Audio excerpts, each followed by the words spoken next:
Stay Tuned Sports welcomes you to the following presentation of a drunken degenerate watching the National Football League.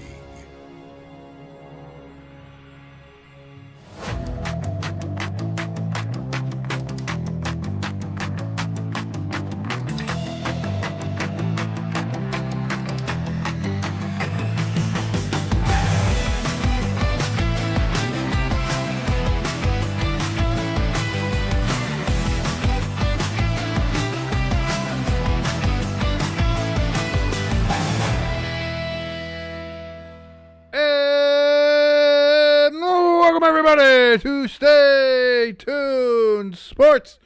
It's your boy King hanging out with you here on this Thursday night as we're getting ready to watch the Seattle Seahawks traveling all the way down to Glendale, Arizona to take on the Arizona Cardinals wearing their sandy desert-inspired rivalry uniform, which has grown on me. I think it's one of the better rivalry uniforms that are out there. I'm still not sure about the clay spatter on a uniform or the kind of airbrushing they did on the Cardinal head on the helmet, but I love the sandy color.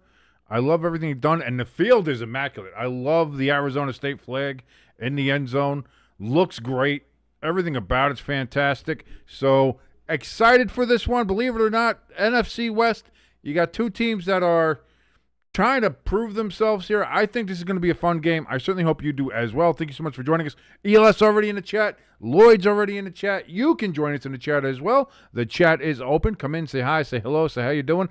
Also in the chat, well, first, before we get to what else is in the chat, if you'd like to help us here at Stay Tuned Sports, please go ahead, hit that like button, hit that share button. The more people that come over here, the more people hopefully like this. The more people hopefully like this, the more people hopefully subscribe. And also, speaking of that subscribe button, if you're watching along here and are not yet subscribed, please hit that subscribe button and that notification bell. Helps us out tremendously, obviously. We're trying to get closer and closer and closer to monetization.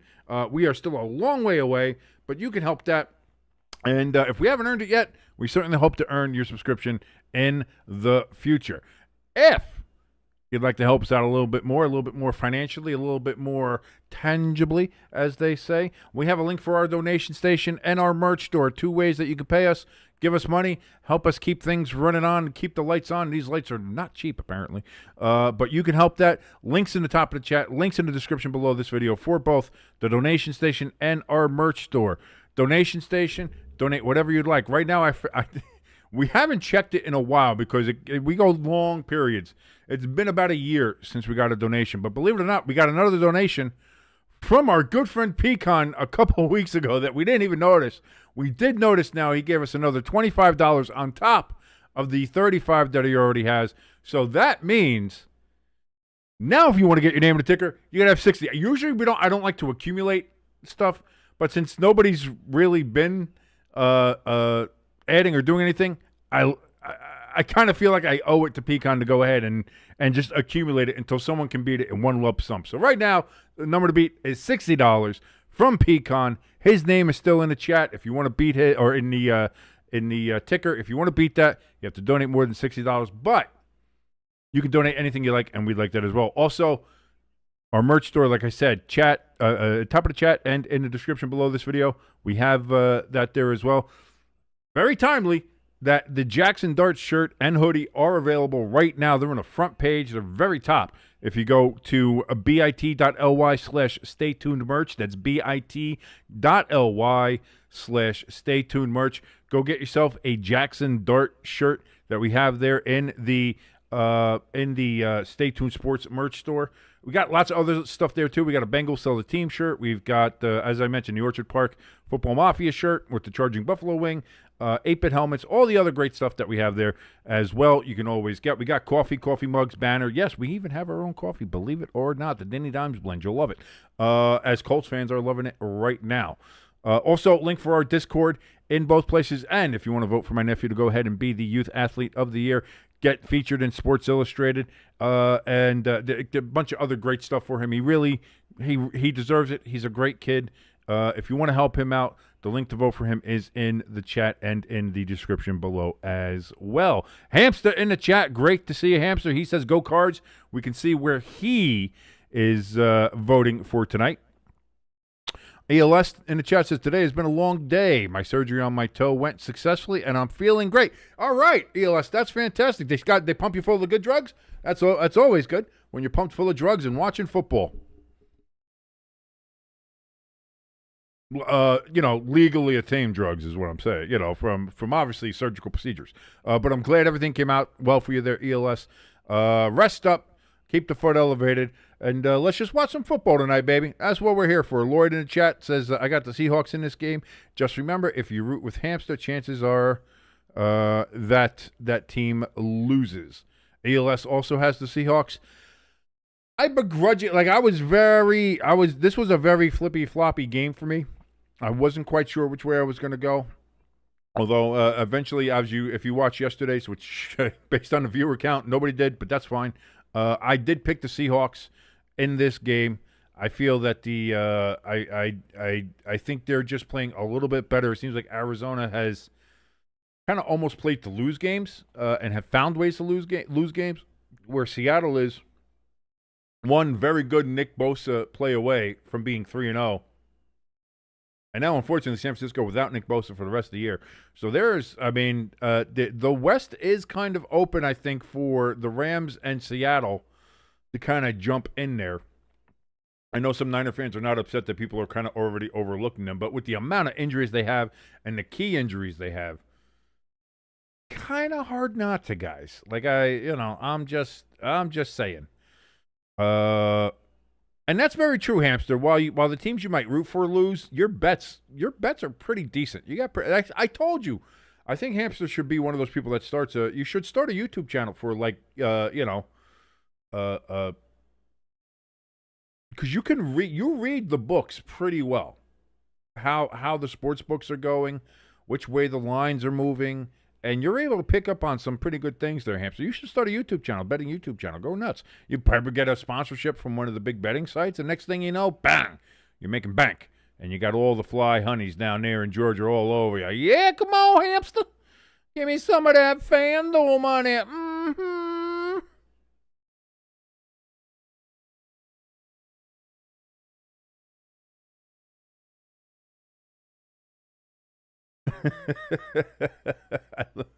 Hamster does kind of remind me a lot of Jimbo, in which he will say something and then kind of forget that he said it, as long as it's convenient for him to forget that he said it. But we love Hamster. We love Hamster. Hamster, I said the same thing. It's a very hard game to read here. I'm not sure which way to go, which is why I was very tentative with my pick on the Seahawks. I picked them. They're there. They're the official pick. Can't change it now. But I'm iffy. I'm iffy on it. I agree with you 100% on that one.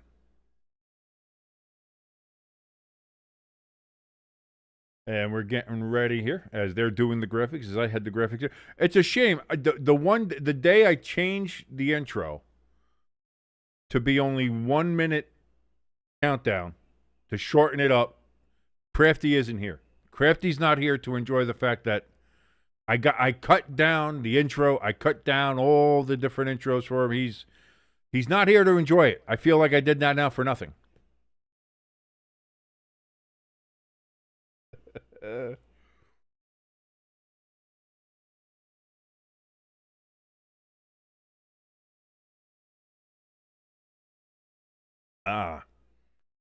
Nothing beats a good evening coffee.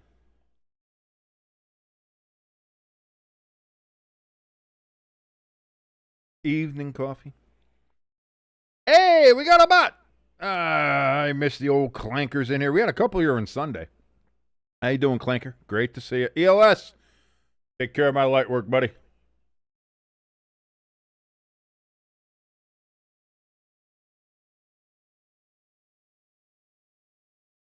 Live from the giant cactus. Some people say it's a toaster oven. Hamster says, give us views, Mr. Bot. Hey, there you go. That's one way to look at it. Kaylee Harting giving us the breakdown of what's going on. She's all right. She's not bad. She's not the worst looking NFL sideline reporter. There's others, but whatever. King, you can't do that. You can't be talking about other girls and how they look good. That's sexist or something. Probably. But I am who I am, and all that I am. Man, I'm looking exceptionally homeless today. With my hobo hoodie, my backwards hat, my scraggly hair. Ugh, God, I look fucking gross.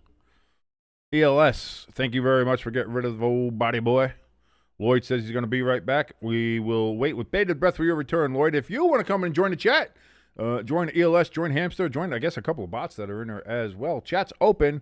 Come in, say hi, say hello, say how are you doing. Let us know what you think of the game. And the Cardinals are going to get the ball first, and they get it up to, what was about the 26-yard line, and that is where they will start off. Kyler Murray comes to the field. He's got a 2-8 record versus the Seahawks. That's not great.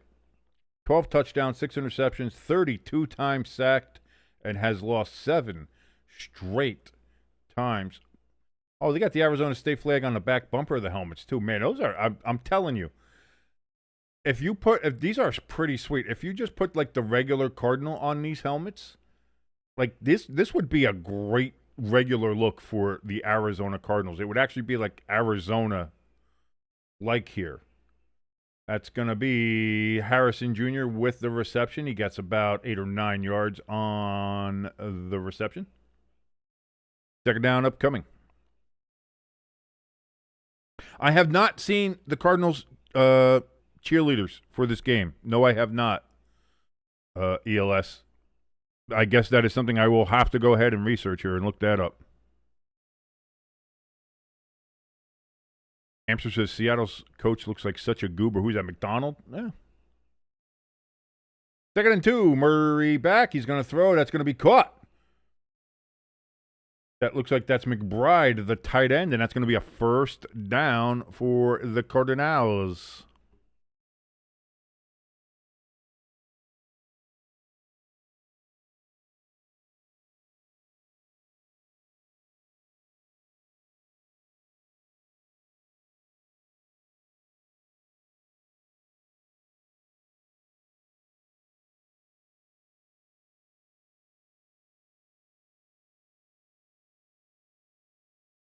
That's going to be a handoff, and lucky to get back to the line of scrimmage.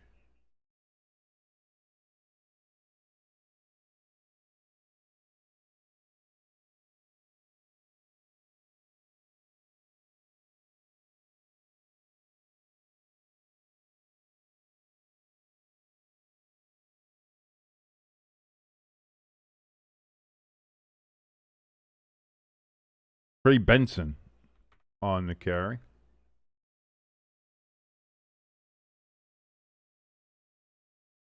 Kyler Murray, designed run, pulls it down, only gets about 2 yards. So 3rd and 8 upcoming here. By the way, Seattle looks great in the gray pants, too. When they wear that, instead of wearing the monochrome, when they wear the gray pants, God, it's such a superior look. They look like an actual football team. Love that look for Seattle.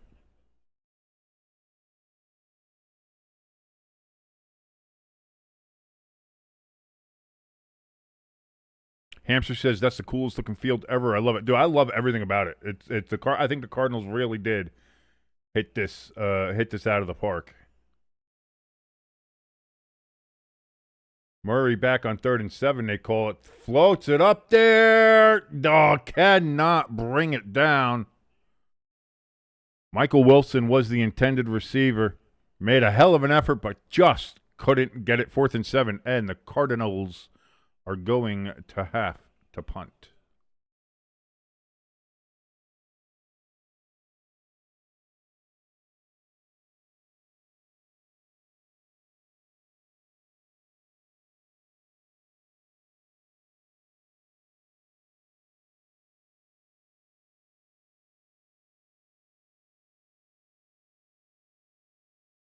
And that's going to be fair caught on the punt on the 13-yard line, and that is where the Seahawks will start their first drive after they take this commercial break. Hold on, let me go check. Oh, I was actually just looking that up, ELS. I imagine the Instagram is for the for the cheerleaders. Let's see. What do we got?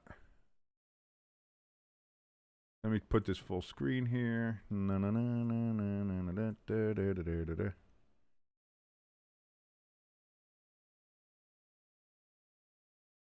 Okay, I mean the cheerleaders are dimes anyway, so let's just get that out of the way.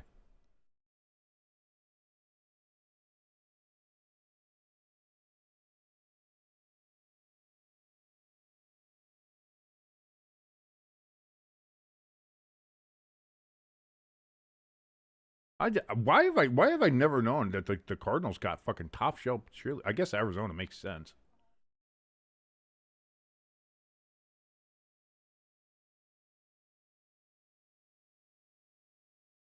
I'm just watching his long ass video. Is there a reveal here though? Like, was that the uniforms? Is that the regular uniforms? I'm trying to see why is this so fucking long?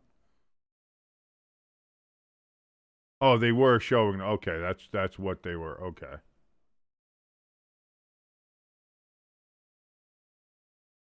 So Prime did like a whole thing on it. Damn, that looks good. And hey, look, that's good. That's a good looking cheerleading uniform. I gotta say, that's not bad.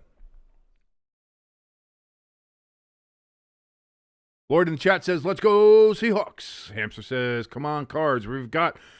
I think they're rooting just against each other more so even the teams, since Lloyd is a Lions fan and Hamster is a sometimes Falcons, sometimes Titans fan.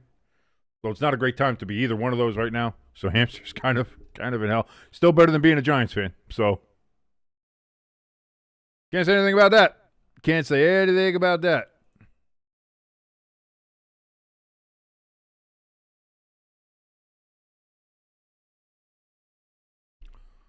ELS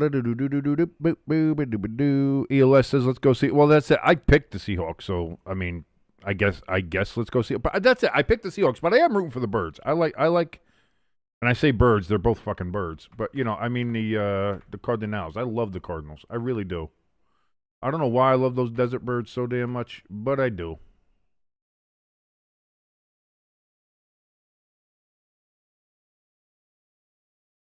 So here we go. The Seahawks from the 13-yard line. Sam Darnold. Going to take the snap here in shotgun. Pitches it outside. And Walker's going to get, luckily, back to the line of scrimmage. Maybe actually like an inch or two short. 2nd and 10 upcoming. Yeah, I picked the Seahawks. I did pick the Seahawks, but I can't, like, I love the Cardinals. I don't know why. Maybe they're lovable losers.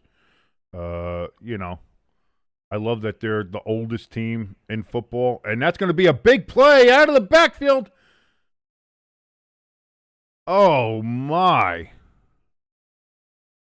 Big play, no flags, first down here. Kenneth Walker, he got to the line of scrimmage before. This is a little screen pass. And he gets up past the 30, towards the 40-yard line there. I did see that, ELS. Who thought that Phillip Rivers would have been beaten in his with his weak pullout game? But Jordan Alexander, 14th child. Damn. Man's putting in work. Another screen pass here from Darnold. That one's going to be good for about 2 yards. That was JSN, because it's saying Jackson Smith and Jungba is kind of hard, so we're just going JSN.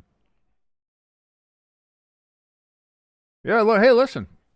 If you have the money and you just wanna add to the population, because listen, the Western civilization is facing a population collapse. Sean Alexander's just doing his part.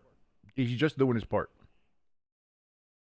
Hand off to Kenneth Walker. They tried to get him in the backfield. He escapes, tries to make something out of it, makes it worse, though, loses about 2 more yards. So that's going to be about a 3 or 4 yard loss on 2nd down. 3rd down upcoming.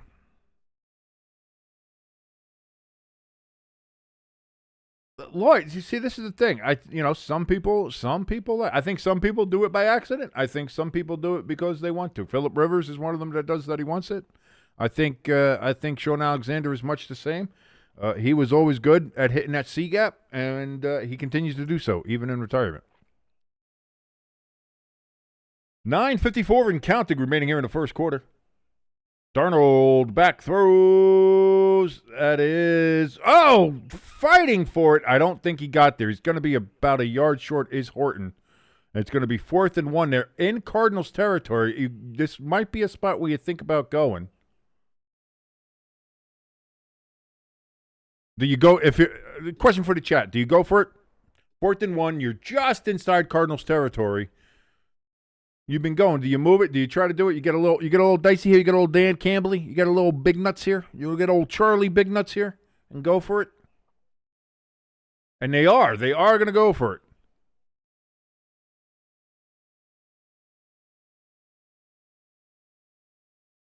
They snap it. It's going to be a handoff, and they're not going to get there. That falls short, and they turn it over on downs.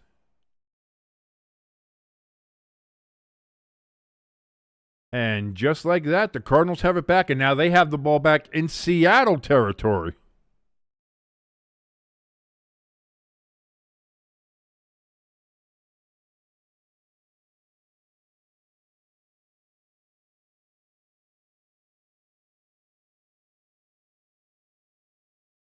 Who was that, Halani with the carry?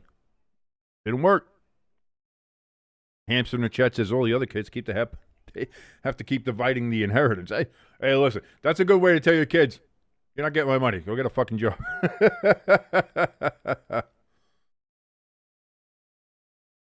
Oh, that was, God. I know it, too. I know that song, Lloyd, the one they just played on the broadcast. Damn. And I'm too dumb to remember it now.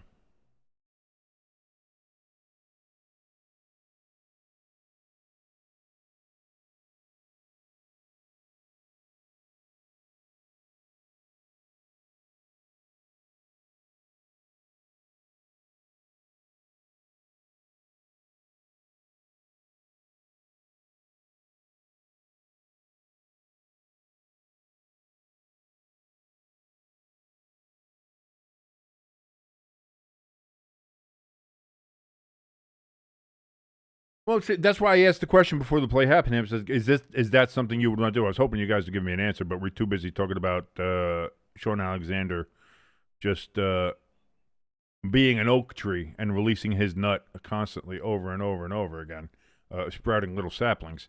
I don't think it's that dumb. They were just inside the 50 Cardinals territory. You figure that you can run a little bit there. And it just, I feel bad. We got another clanker. Nice. Thanks, ELS, taking care of the light work.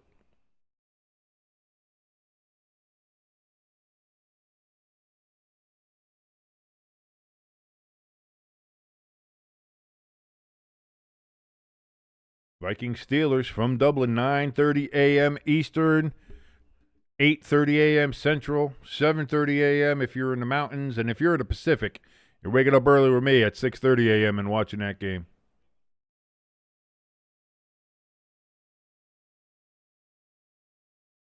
A lot of people do that. I did that for a while last year when I wasn't, if I didn't do the game, or for the year before that I wasn't doing the game.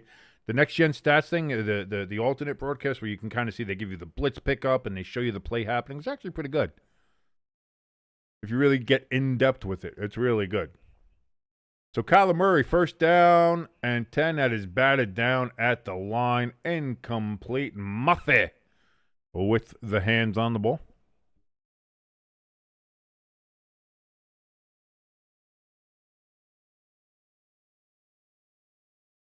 What is going on with it? Why is this like this? I want the stats. Why is it not giving me the stats? Give me stats.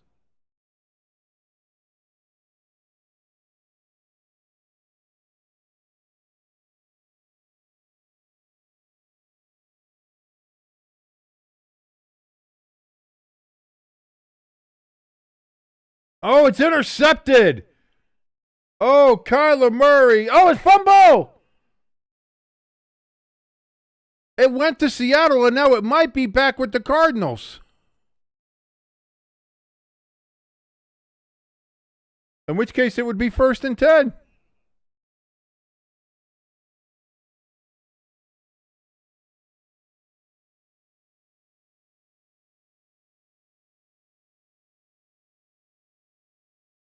And it's Cardinals ball. Oh, so the Cardinals throw an interception, but it looks like they gained some yardage.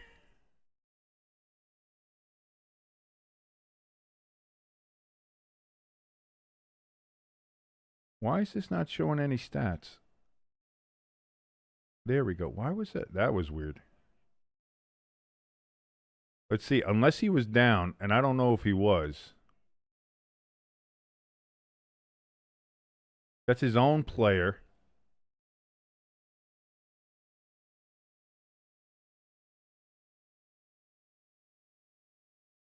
I think his own player knocked it out of him. I don't think, yeah, I think that's a fumble.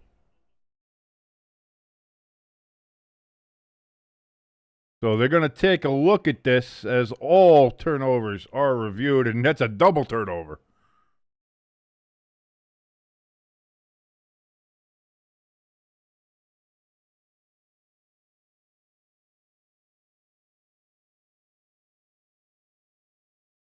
Didn't see that one coming.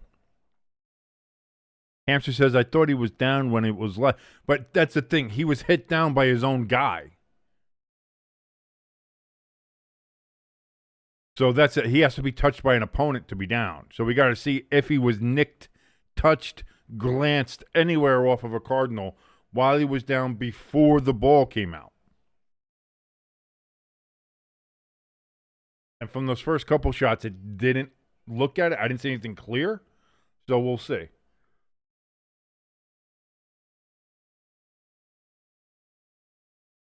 ELS says Seattle fucks up early. Again, this is so far kind of been a comedy of fuck ups here. Between the failed 4th down play, I really do look like a hobo today. Between the failed 4th down play, the interception by Kyler Murray, and then the fumble on the interception by Seattle. So we'll see what they come back with here and what they say. But that's what I mean. I don't think that it didn't look like he was down when I saw it, at least by a Cardinal player. And we got to wait through all these commercials. They're telling the ref under the hood, don't worry about it. Take your time. We got to do ring commercials and Energizer.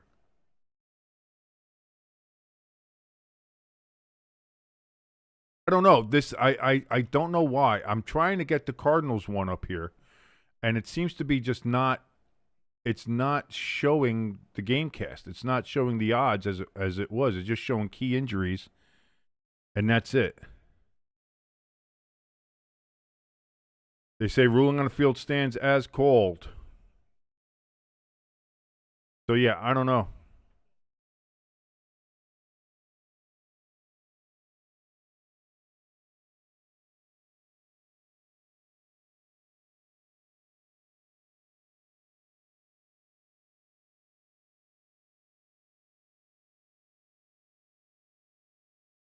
Oh, there we go. Do we have it back now? Oh, they finally got the stats back. I was wondering what the hell was going on here with ESPN. So now 1st and 10, handoff, and that's going to be a run for 12, 13 yards from Le Cardinals. Trey Benson with the carry, obviously with James Conner being out for pretty much a year. He snapped his ankle. Not great.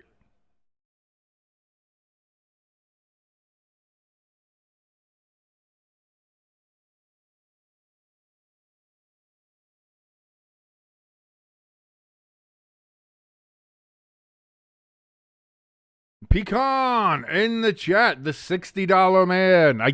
I apologize for not noticing that you had donated another $25 to us weeks ago. Sorry about that, Pecan. By the way, that's going to be a pass to Benson out of the backfield, good for 5 yards for the Cardinals. But we do have our first flag of the game.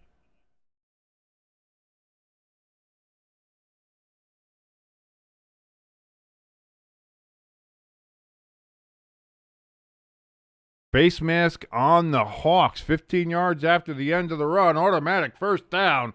Cardinals are cooking right now.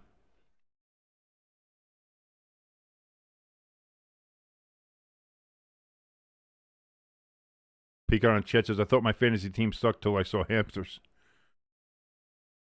Mine's not all that great. Mine's not all that great either, so.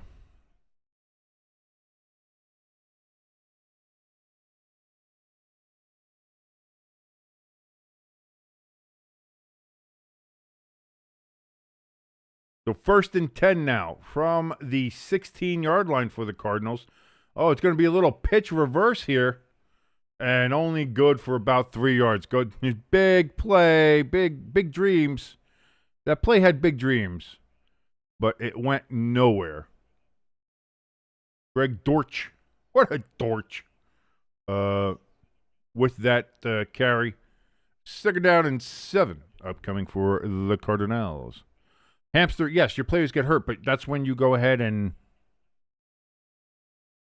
you have to pick up free agents. You have to start looking to trade. You got to start trading. You got to start looking to trade. You got to start picking up some free agents. You got to cut your injured, put injured reserves, things like that. You got to start. You got to start working it, man. This is what it means to be a GM. Kyler Murray throws. Oh no, that's going to be good for about 4 yards.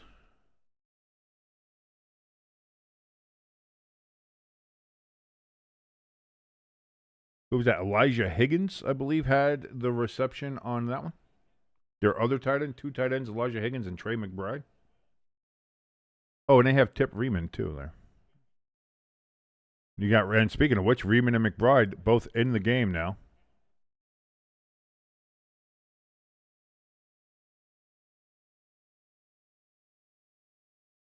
So 3rd and 5. Cardinals have to get to the 6. That looks like the Seattle jumped off sides way early. They're going to say false start, though, on the Cardinals. That looks like Seattle to me.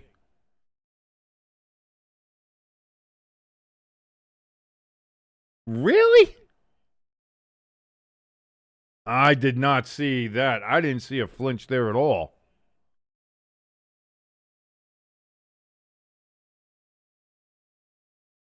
Yeah, that's a bad call.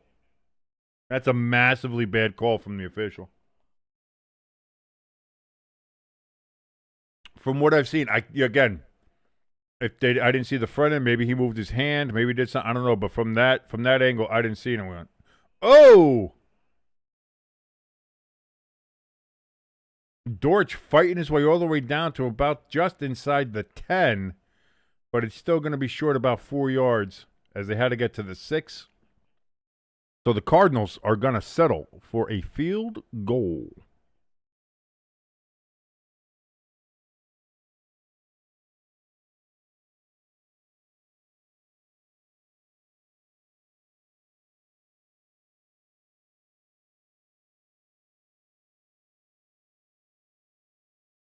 So here we go. Chad Ryland. From the right hash is going to be a 27-yarder, a chip shot, as they say. And they're going to say delay of game.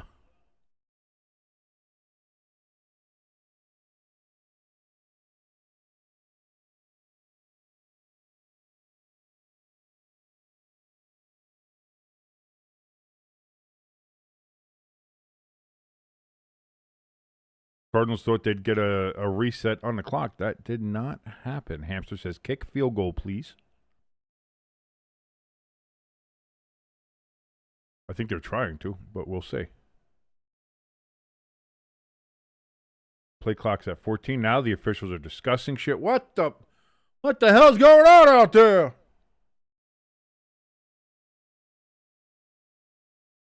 Nothing. Okay, the officials raising the roof. Look at that beautiful Arizona sunset through the roof of State Farm Stadium in Glendale, Arizona. So now a 32-yard attempt from the right hash. Snap, hold, kick, up, and splits the uprights, and that's going to be a 3-0 lead for the Arizona Cardinals over the Seattle Seahawks. We're right here on Thursday Night Football, 4:37 remaining, and we've had, well, maybe not a good football game so far, but it's been entertaining. That's for goddamn sure.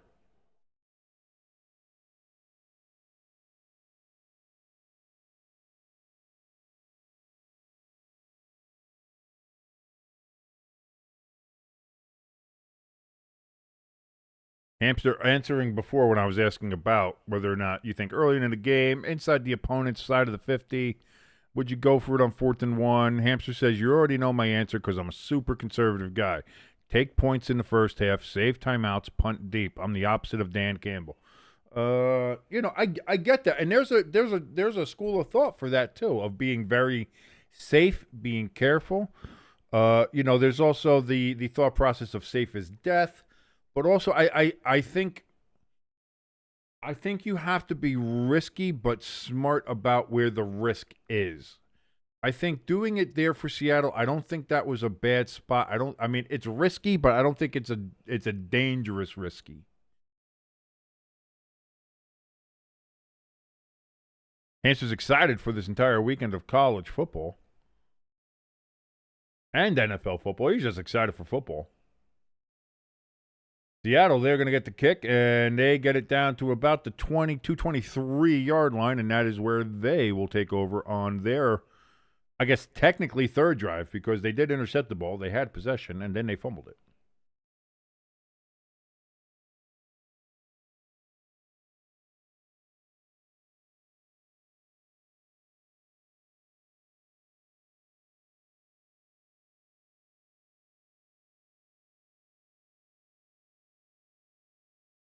So here we go. 1st and 10. Sam Darnold getting under center for this one. Really grabbing the center's asshole. Takes the snap, fakes the handoff, throws. That's going to be caught, and that's good for a first down for the Seattle Seahawks. One play, one first down. Elijah Arroyo with the reception.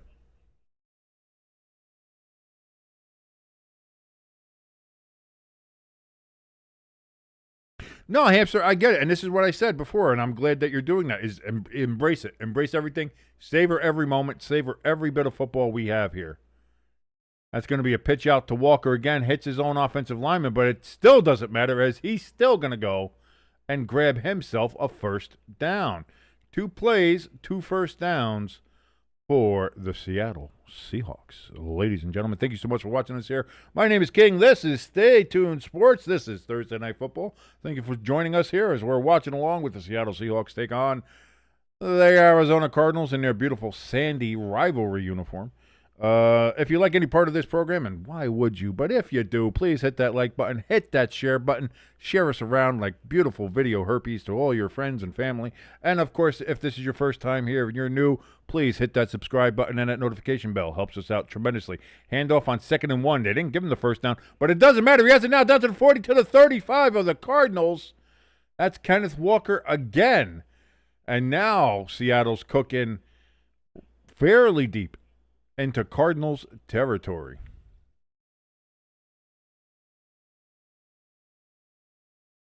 Is that an old school cowboy collar underneath 72 there on Seattle's offensive line? Let's go. Bring back the cowboy collar.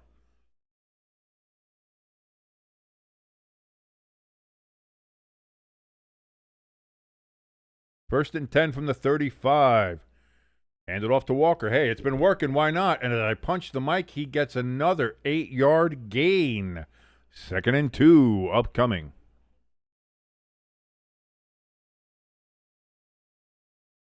Seattle going up-tempo, moving fast. Move.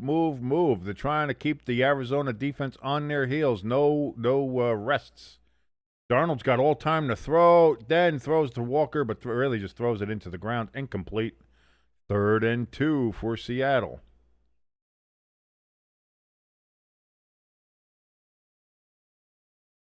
Seattle wearing their wonderful matchup of their blues, their home blues, and gray pants.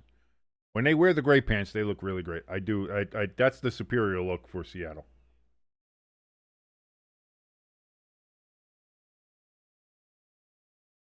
So here we go. 3rd and 2.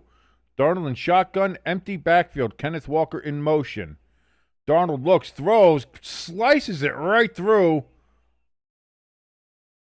Cooper Kupp with the reception. That looked like it was going to get picked off, but Darnold threaded the needle with just a bullet right through.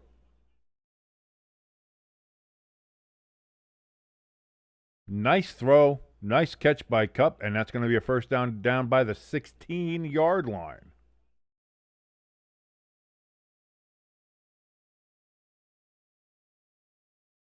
Darnold already 3 for 3 with 51 yards passing.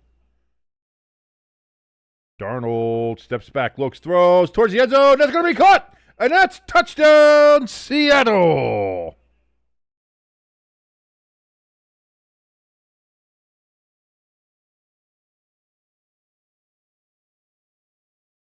A.J. Barner with the reception for the touchdown.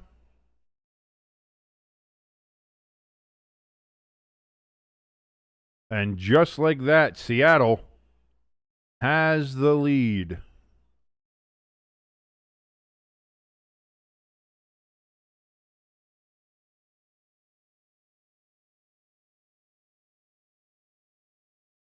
And snap, hold, kick, up. That's good. And it goes from being 6-3 to 7-3. The Seattle Seahawks with an impressive drive down the field.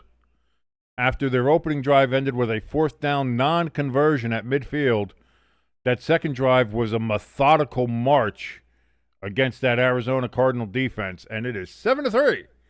Seahawks over the home team Cardinals.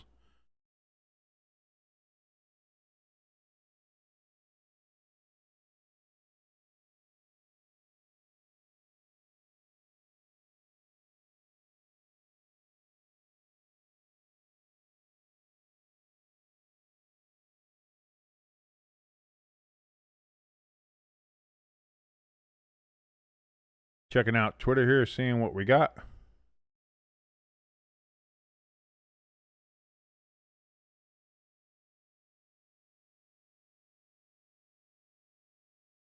Lloyd saying that was what my thinking when I finally sat down and thought about it going into this game.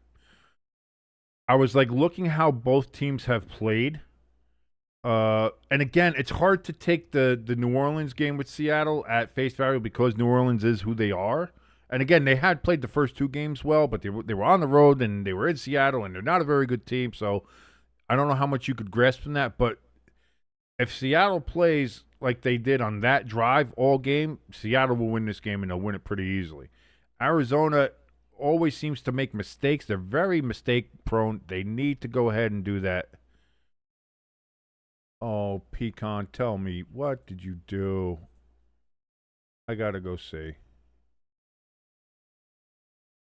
Oh, Pecan, my boy. I gotta pull this off here. Let me see.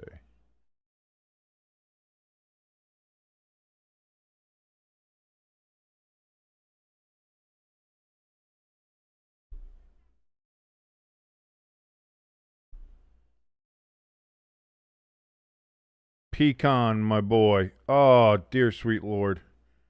We love you, Pecan. Pecan has donated another $40 to the boys here at Stay Tuned Sports. Put him at $100 even. As he said there, he said, Pecan, the $100 man. Everybody's got a price. And Pecan, you are truly an amazing man. You're a gentleman and a scholar. And so we're going to go ahead and we're updating that right now. We're going to update that right now. Pecan is now the $100 man. So now, if you want to get your name in the ticker, you want to be Pecan, there it is right now. Top donator, Pecan, $100 century mark right there. You want to go ahead and get your name in the ticker? You got to donate more than $100. Thank you so much, Pecan, for all your continued support and love for this channel. I cannot tell you how much I appreciate it, how much Jimbo appreciate it, how much any of us appreciate it. Thank you, thank you, thank you so much for your continued support over this past year plus now. You are a fantastic, wonderful man. Thank you, thank you, thank you. So, handoff here on first down for the Cardinals. They're going to get about 3 yards. You got about 2nd and 7 coming up here. That does look good. The even 100 looks good on you, Pecan. I'm not lying. It looked good.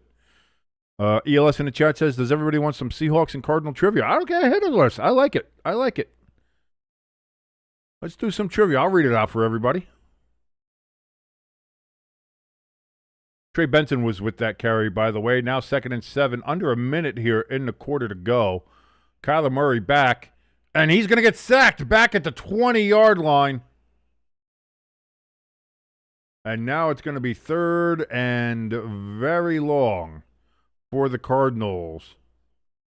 Uchenna Nwasu with the sack for Seattle. I just wanted to say that name. It's kind of cool. Uchenna Nwasu. I am the captain now.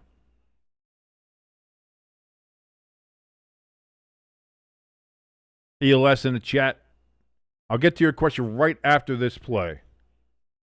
3rd and 15 from the 21-yard line, and Seattle has taken a timeout. So now that there's a timeout, I'll get to the question. ELS's trivia question number 1. Who was the first player the Seahawks traded for in their franchise history? So let me read that again because I read it kind of like an idiot. Who was the first player the Seahawks traded for in their franchise history? First trade ever for the Seattle. And don't Google it. You're not allowed to use Google. No cheating out there. Who was the first player the Seahawks traded for? I don't know, but I imagine it has maybe something to do with the Cardinals if you're saying it. So I don't know. Dan Dierdorf. Did Dierdorf ever play for Seattle? I have no idea. I'll say that. 3rd and 15. Kyler Murray's going to roll out, start running to his right, and he's only going to get up to about the 25-yard line. So it's going to be 4th and very long as I, again, fail the English language terribly. As we end the first quarter, as we head into the second quarter here on Thursday Night Football, the Seahawks currently lead 7-3 over the Cardinals, and they'll be getting the ball back right here at the start of the second quarter when they punt. Pecan says Russell Wilson. Was it Largent? Was Largent really the first player? I thought Largent always was a Seahawk. No? That shows how much my dumbass knows, which is apparently nothing. That's neat.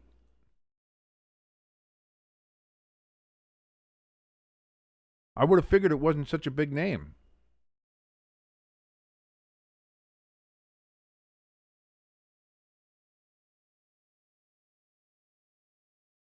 Not the Houston Oilers, you're right. He was off-season and/or practice squad member only.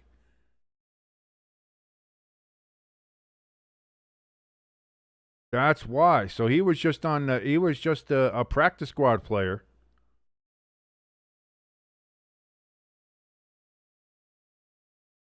Despite an All-American, let me try that again. Despite an All-American career at Tulsa, Largent was not selected until the 4th round of the 1976 NFL Draft by the Houston Oilers with the 117th pick. After 4 preseason games, he was slated to be cut. According to Largent, Bum Phillips called him into his office and told Largent that he had all the receivers they needed and that Houston would be releasing him. Largent feared his career was over before it even began. However, his college offensive coordinator, Jimmy Rome, was now the quarterbacks and receivers coach for the expansion Seattle Seahawks. Rome convinced head coach Jack Patera to trade the 1977 8th-round pick for Largent. His first practice with the team went horribly, as he was suffering from 9 days of sleep deprivation while financially struggling to care for his mother and 3 younger brothers after their mother left her alcoholic and violent second husband. Despite this unpromising start, he made the roster for the expansion team's first season, and that's how legends are made. Look at that. Question 2. What year did the Seahawks record their first winning season? Was that was the 79. I think it was the same year that the Buccaneers did, because the Seahawks and Buccaneers almost met in the Super Bowl. They were both in the championship game that year, respectively, AFC and NFC. Tampa was in the NFC championship game, and the Seahawks won the AFC championship game against the Steelers.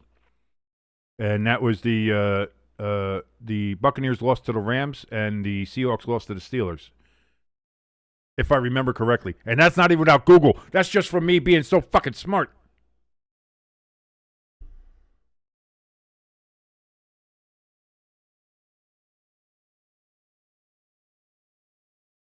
I guess 78 would be a winning season, but 79 they did go to the championship game. And so there's the punt. I forgot to look because I was too busy answering a question because I'm dumb. But Seattle does have the ball. It is in their own territory. They did a fair catch. So we didn't miss anything. There was no big return. I thought that just imagine there's an alternate universe somewhere out there where in Super Bowl 14 was the Tampa Bay Buccaneers versus the Seattle Seahawks. That'd be pretty cool.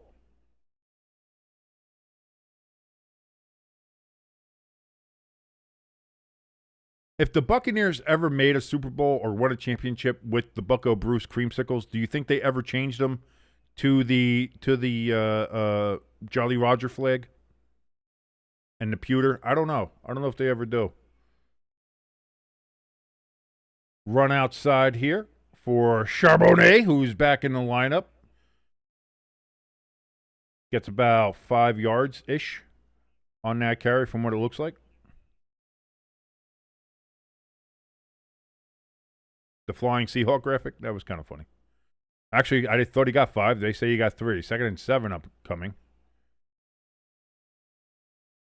That's going to be a Charbonnet again, but there's a flag down. Let's see what it is and if this play will count.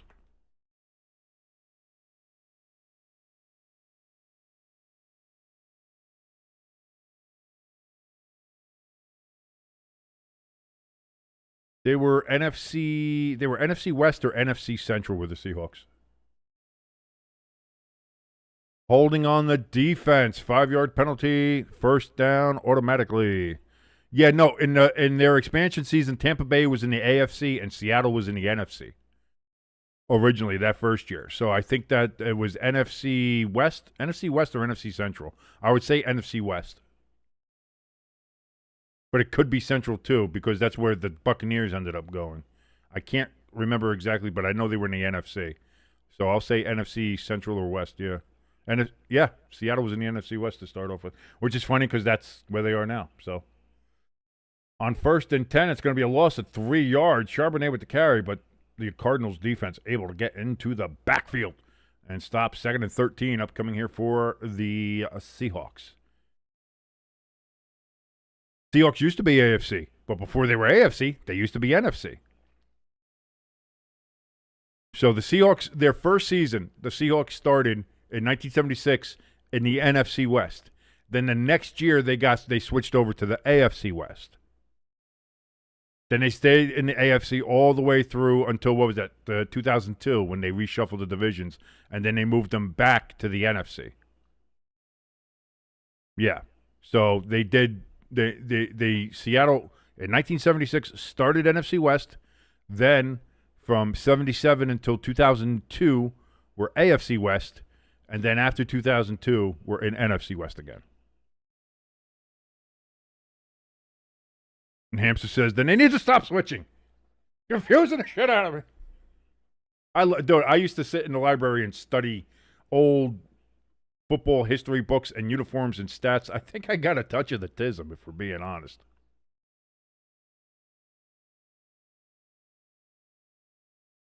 Seahawks step back, and that's going to be a sack on Darnold. That's like a 7-yard sack. Holy shit. That Calais Campbell, that man is as tall as I am, 6'8" and a monster. 3rd down and a long way to go here for Seattle. ELS's next trivia question, by the way. I love trivia time with ELS. This is great. Question 4. Against which team did the Seahawks record their first ever regular season win? I'm going to say it was the Tampa Bay Buccaneers. I'm going to say it was their fellow expansion team, Tampa Bay. I think that is who they beat in their first game. 3rd and 19 coming up here. That's going to be a handoff to Walker. He's got a long way to go, and he's not going to get anywhere near there. That's a gain of about 4 yards. 4th and super long, and Seattle's going to punt. Yes, Lloyd, I think that's why they call it the spectrum. Yes, there are people who are, I think, autism a lot more than others. But, yeah, that's you further on the spectrum or not. I think a lot of us are there. So, and me, it definitely was logos and uniforms and useless information and stats. So, as ELS says, the Bucs, I was correct again. When it comes to useless knowledge, is you're going to find somebody hard to be more versed in useless knowledge than I am.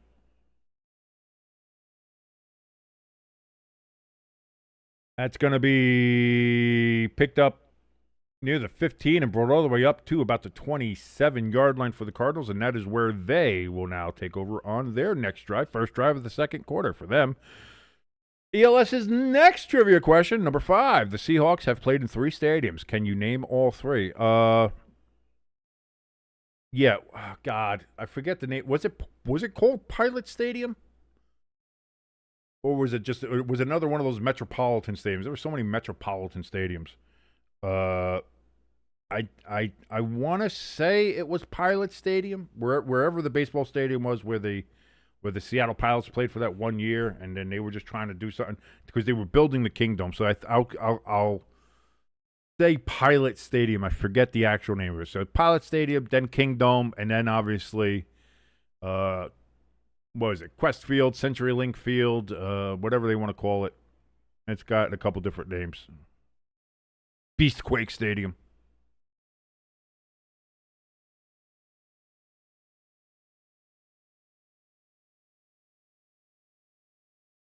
Lloyd says, funny thing, we both studied art and digital design, which is a graphic design now. So we studied how to make logos and stuff. Here's the thing, and I want to make this very clear. As much as I am into logos and graphics, and I make all these graphics, and I do all this stuff, I never went to school for it.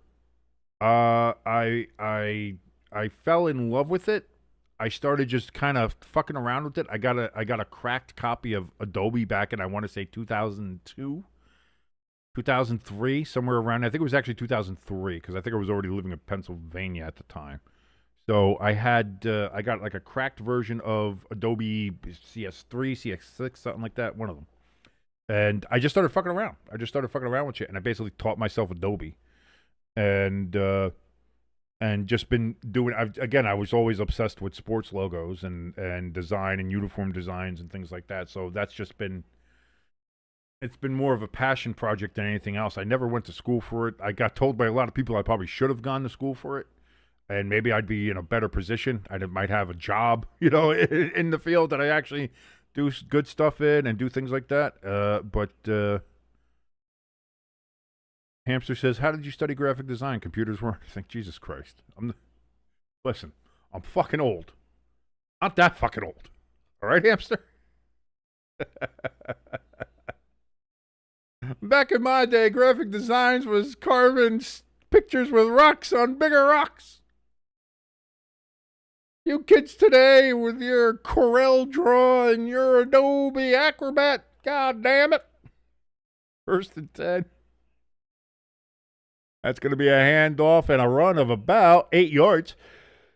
Good first down play there for the Cardinals. Benson with the carry.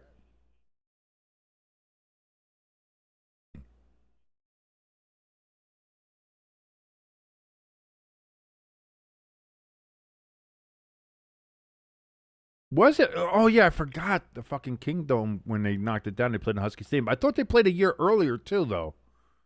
Didn't their first year? Was the Kingdome built before the 76 season? I thought they played in the baseball stadium, too. Okay. That's a good one. I always forget that when they knocked down the Kingdome to build the stadium that they're in now, that, yeah, they had to play in Husky Stadium for like 2 years.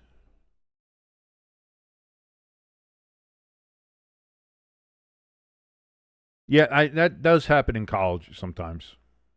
Lloyd, I've seen that. That's going to be caught on 3rd and 2. Wilson with the catch right at the 40-yard line. First down, Cardinals. They get their first down in a long time here during this game. 11-17 and counting here in the second quarter. If you're syncing along with us, and if you are, thank you so very much. My name is King. This is Stay Tuned Sports. We're watching along with Thursday Night Football as Kyler Murray steps back, looks and throws, and that's going to be caught by Benson, and was going to get stopped for no gain, but ends up getting 4 yards with some determination and grit. And you should have some grit. They're wearing sandpaper uniforms. Question 6 from ELS here. Which team did the Seahawks defeat for their first ever postseason win? Oh, ball batted down at the line, incomplete on 2nd and 7. It's going to be 3rd and 7 for the Cardinals. Their first ever postseason win.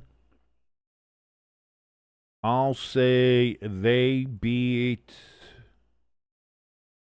the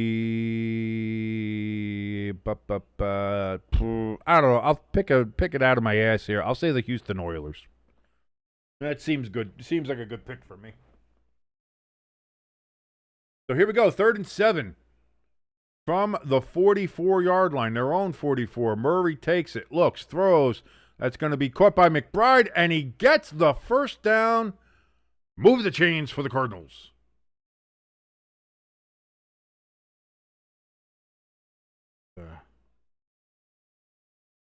Yeah, some professors do that, Lloyd. I get it. I was never a big fan. I went to community college for like 2 semesters, and I did not that I had a bad. I don't think I had a bad. I had one. My intro to introduction to mass media. She was a cunt, but throw caught. That's McBride again, and now they are deep into Seattle territory with that catch. They're down at like the 30-yard line there. It was the Denver Broncos, a fellow AFC West team at that time. Man, McBride did a hell of a job to catch that and absorb the hit.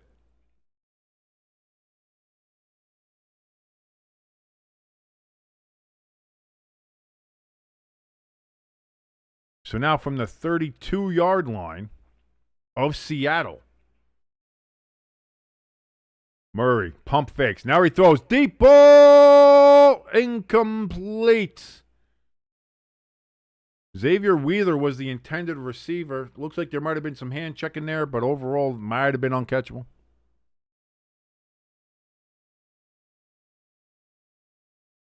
No, hamster. That was it. When I was going in those first 2 semesters I had at community college, I made fun of the kids. Like everybody had fucking cell phones. I was 20. What was I? I was 21 at the time. 20. Because when did I go there? 2003. So, actually, no. My first semester there, I think, was 2002. So I was actually 20. 21. I was 21.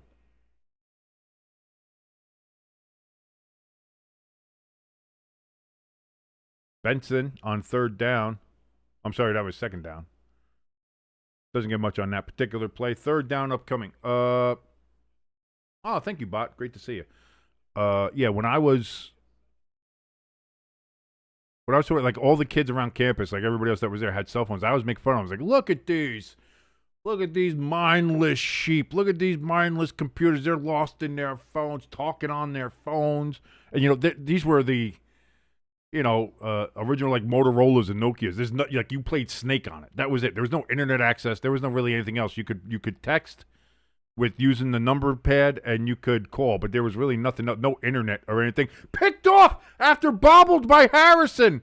Harrison Jr. bobbled it and it got picked off right out of his hands by Jones of the Seahawks, and that one is staying. An interception. So the great Cardinals drive, promising Cardinals drive, ends in an interception from a bobbled pass from Harrison Jr., who has not done well this season so far. Oh, no.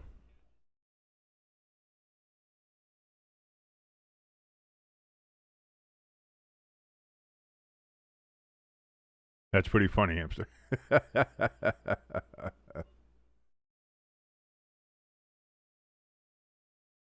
uh, but yeah, I used to make fun of all the kids, like, oh my god, oh my god. And then I remember I think it was my birthday. My parents got me a cell phone because they were like, well, you're going to college now. You need to stay in touch with us and other people, your friends. I didn't have any friends at the time, but they didn't know that. Anything like that. And I just remember I instantly went from, these things are dumb. Why has everybody got these things? And I got it. And within only the first 5 minutes of it, I was like, this is the greatest thing ever. What an invention. And I've had a cell phone in my hand ever fucking since. So, gotta adapt with the times, baby. Gotta adapt with the times.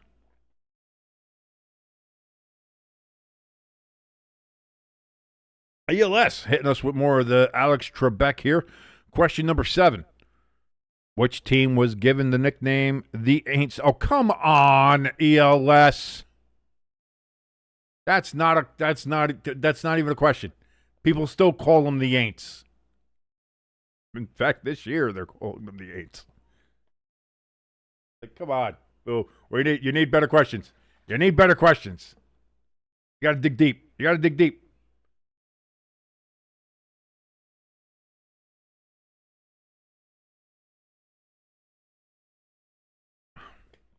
No, it's lemon lime. It's not piss. I promise you.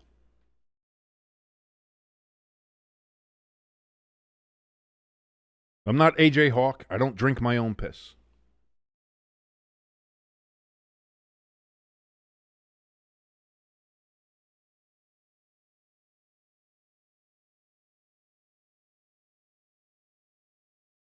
Oh, no, it's just more, just give it a, why you put, ELS, don't poke the $100 man. You leave that $100 man alone. Thank you.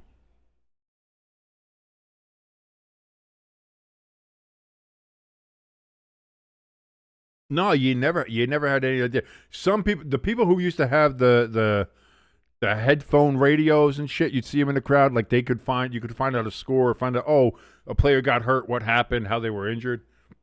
That was the only way you knew anything. That, or you had to run up to the concourse and use the payphone and call home and be like, what happened? So 1st and 10 from the Cardinals 49. Big play right from Sam Darnold on the first down. Throws incomplete. Had Horton, it was there, but could not control it on the way to the ground. 2nd down. They went right for it. They went right for it.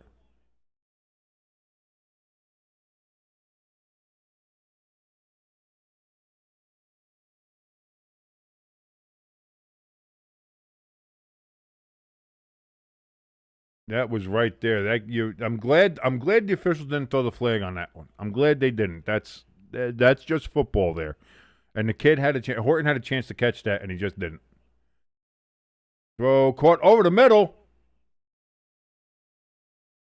and that's going to be good for a 1st down and more there for the Seattle Seahawks, as they are now moving the ball here. Was that Bobo? Did we get a Bobo sighting? Oh, Bobo! Hey, Bobo. Good catch and good hold on by Bobo after he got fucking smacked, too.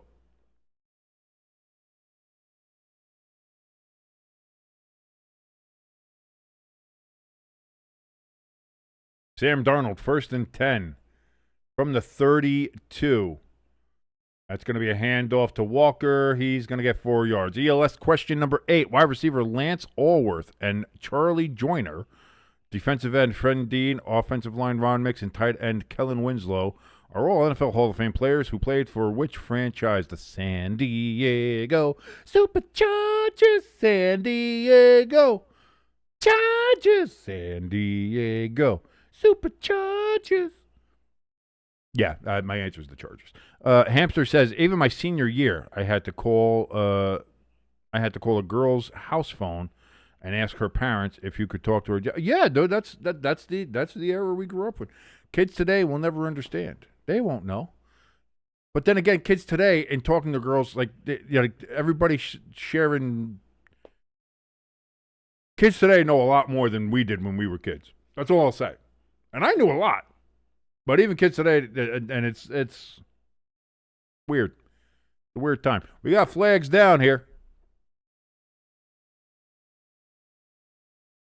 Yeah, I missed the physical tickets. Unsportsmanlike conduct, taunting on the Seahawks. That's a 15-yard penalty. What did he do? Flex, grab his balls?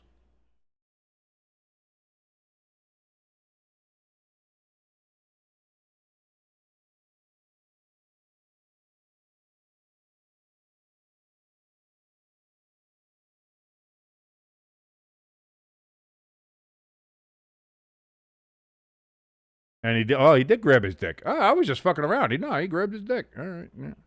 When he pulled his foot, yeah. But the referees are always going to get the retaliation. They're never going to do the first one. I mean, that's an old hockey rule there. That's why even for like events I still go to, I still make up a physical ticket so that I can have it. 3rd and 18 after the penalty.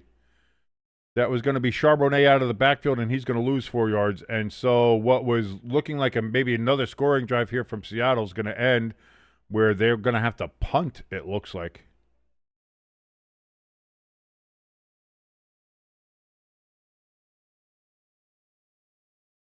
Question 9 here from ELS. The NFL began in 1920 as the AFPA. The AFPA was renamed the NFL for 1922. How many teams played in the 1922 season? That kick is going to go out of the end zone, touchback for Seattle. So that punt is only going to be like 18 yards. Jesus. Not great. Not great. But the Cardinals get the ball back, and let's see what they can do with it. I think I think in 22 it was still kind of I'll say 5. And I think there were a couple teams that folded during the season, but I'll say 5. Yeah, the old AOL dial-up days.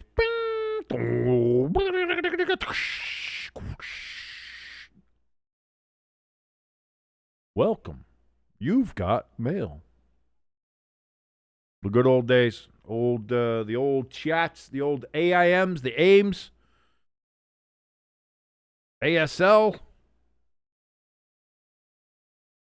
Being a teenager back in the day, man, that was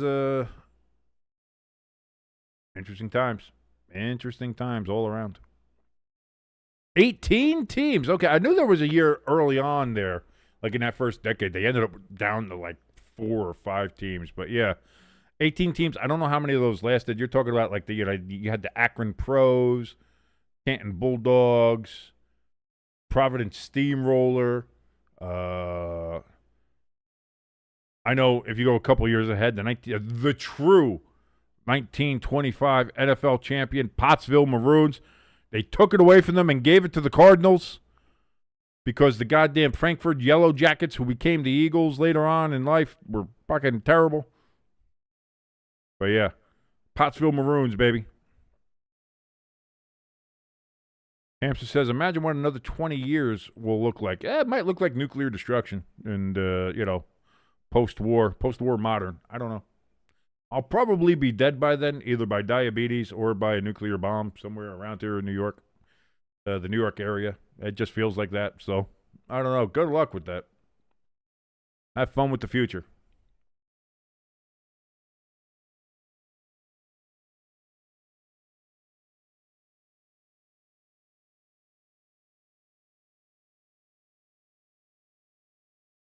I know the reference, ELS. I remember the reference. I just can't remember exact details. I feel dumb.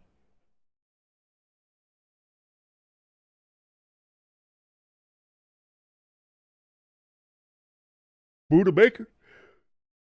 Buddha. So, Cardinals 1st and 10 from the 20-yard line. Screen pass.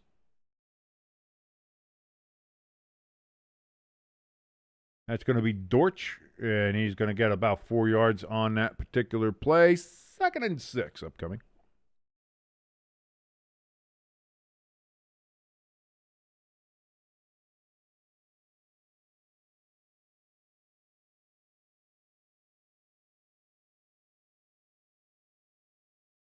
Second down and 10. It's going to be caught by McBride. That's going to be, they're going to say 4-yard gain there. Third and short upcoming here for the Cardinals.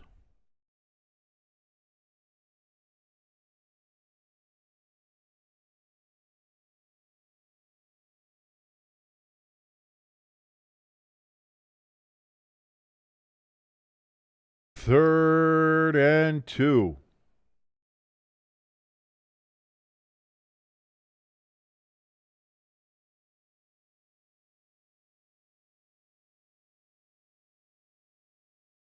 Hand off, and he's not going to get there. He's going to be about a yard short of the first down. You're deep in your own end for the Cardinals. You got to punt. You can't go for it here.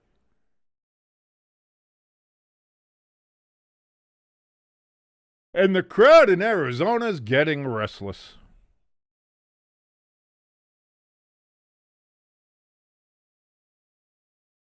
Well, that's the thing, Hamster. We know the Broncos are going to be getting one. The Bears are planning to build one. The Redskins are getting one. God, hopefully the Giants get one. Seattle gets the ball at the 9, and they're dancing around, and he's not getting anywhere past the 10. And so that's where the Seahawks will start at their own 10 after the Cardinals failed to get a first down.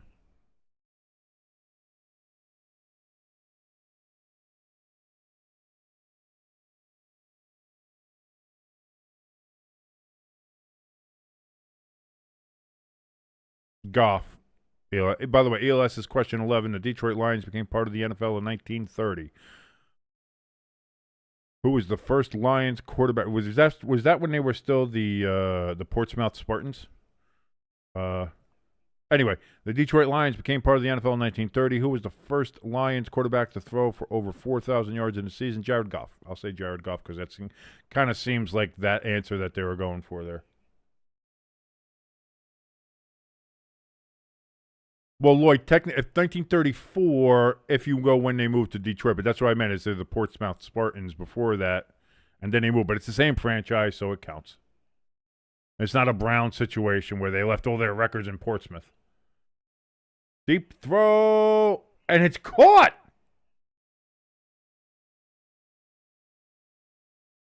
Elijah Arroyo with the catch. I don't know why I said it like that. It's a Spanish name, but somehow I said it Asian? I said it like Japanese? Arroyo! I don't know. That's wrong. That's wrong on so many levels. Yes, they were the Portsmouth Spartans, but it's the same franchise. Just like the Tennessee Titans are the Houston, they have all the Houston Oilers records. So Scott Mitchell, Scotty Mitchell. I think he was the only other quarter. He brought the Lions to the NFC Championship game in 1990 or 91. Yeah, 91 against the Redskins. They got destroyed in that NFC Championship game. Sam Darnold uses his feet, gets the first down. Big run there from old Sammy D. Busting those ghosts, because you know what they say, busting makes me feel good. Wow, that entire middle of the field was open. No wonder he took that. And they're all the way down at the Cardinals' 34-yard line. First down, pitch out here to Charbonnet. And Charbonnet, he's going to get a first down, and he's going to be taken down at the 18-yard line. They're going to say 19, but the referees can't spot for shit. So they say 19 yards. Either way, first and 10 for Seattle. And that'll take us down to the 2-minute warning here in the second quarter.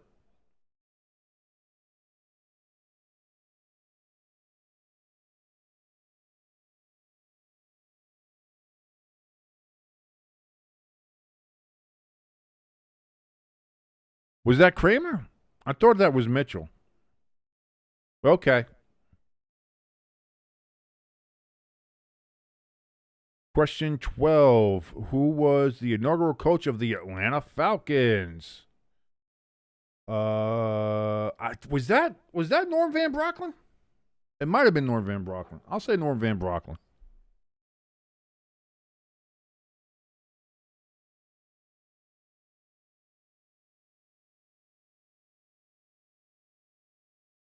I said, no, that's not a bad guess. I've had worse guesses. I've had worse guesses about things.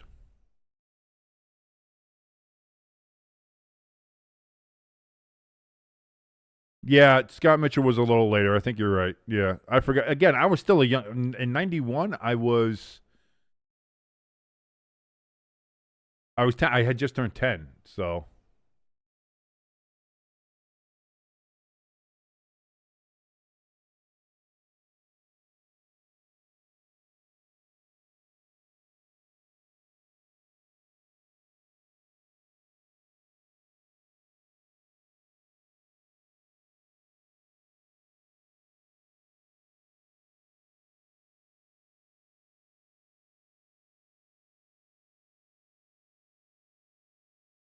Norb Hecker was the very first coach of the Atlanta Falcons. Good job. See, that's the thing. That's with trivia. When you don't Google, it's hard. It's hard to do. Rodney Peete was good in his day. He had his moments. Not great, but not bad.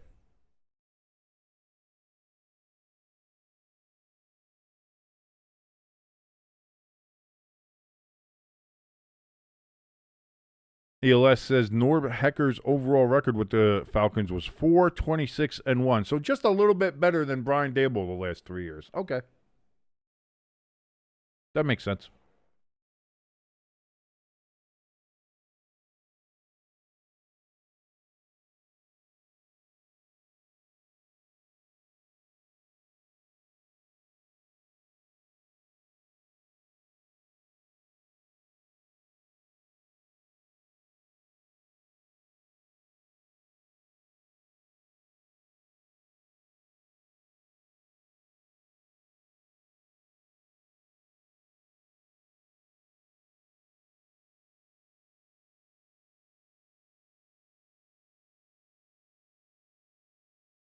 So here we go. First play after the 2-minute warning. Charbonnet is going to get the handoff on 1st and 10 and get a yard.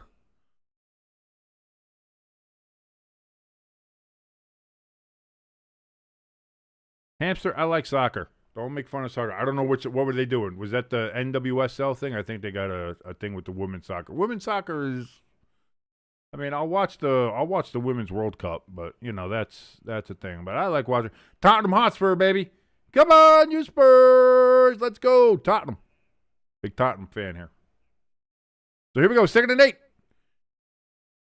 Darnold, play action. Gets pressure. Throws towards the end zone. Throw. There's a flag. Did he catch it? Incomplete, but there's a flag.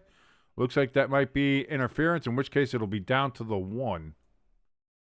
And 1st and goal for the Seahawks. Let's see what the call is. Yep. Pass interference, defense number 3. Foul occurred in the end zone, so that ball will be placed at the 1-yard line. 1st down and 10.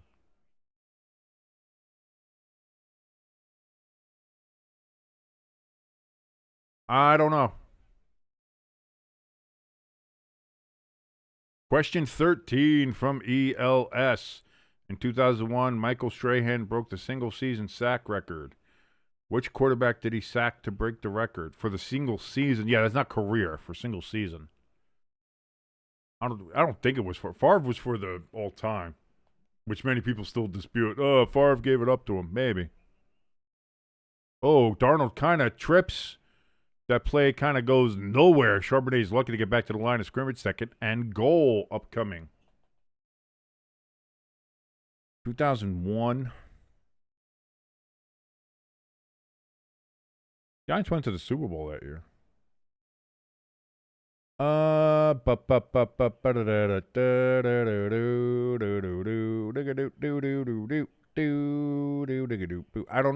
know. I'm a Giants fan and I don't know.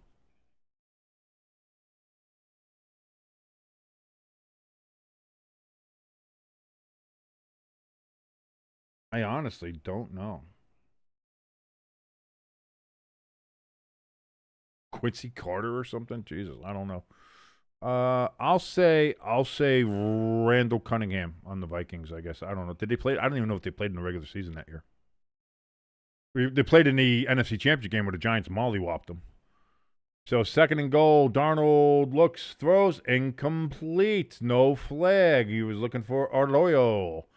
At least I didn't say it weirdly Asian offensively that time. I didn't go, Arroyo! I'm going to try to put a little Spanish inflection on here. Arroyo! Hey, sake! Like, what is wrong with me? That's terrible. Was it? So he got far for the single season and the all-time? That's interesting. 3rd and goal coming up here for the Seattle Seahawks.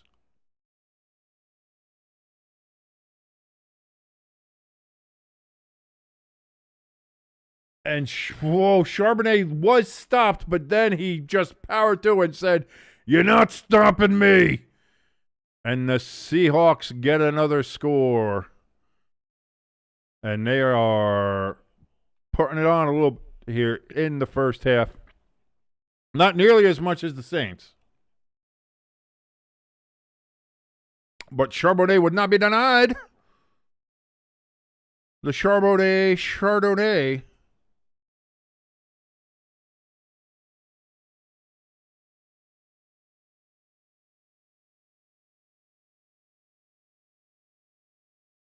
Extra point upcoming. Snap, hold. Kick is up. Sorry for the yawn, but there we go. 11-point game, 14-3. Seahawks in firm command of this game with 1:01 remaining in the first half. ELS with another trivia question. Number 14. Who was the first player to be elected to the Hall of Fame, having played the majority of his career as a Saint, as a New Orleans Saint? That's got to be Archie, right? That's got to be Archie Manning. Has to be. He was the only good player on the Saints for the first 20 years of their fucking existence.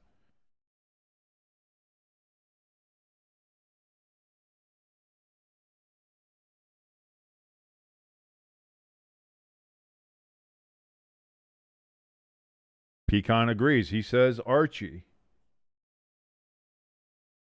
I can't think it could be anybody else. Ricky Jackson?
No, Archie Manning. By the way, guys, big thing here, and I didn't know this either. So, Archie Manning is not in the Pro Football Hall of Fame.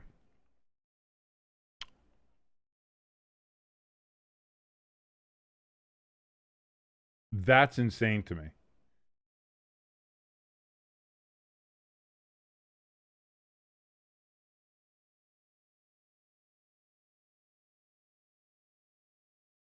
Cardinals get the kickoff there. They're going to bring it out to the 26-yard line.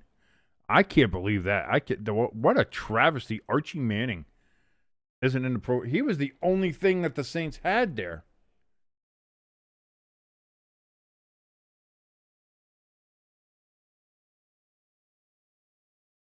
That's crazy. So being on a team that was so the fact that the Saints were so bad is what kept him from being in a Hall of Fame. Like, come on, that's terrible. Get Archie in the Hall of Fame.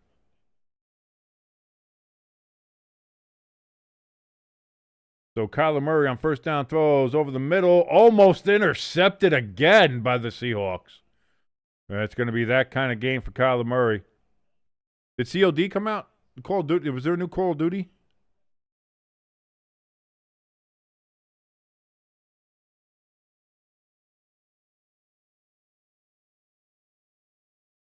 Wow, that was right in his hands. Love's got to catch that. That's an interception. So now 2nd and 10. Cardinals trying to get something before the end of the half. Thrown short.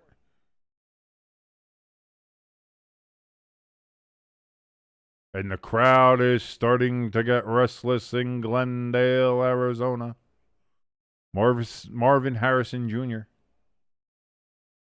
was the intended receiver, but it was nowhere close. 3rd and 10 upcoming.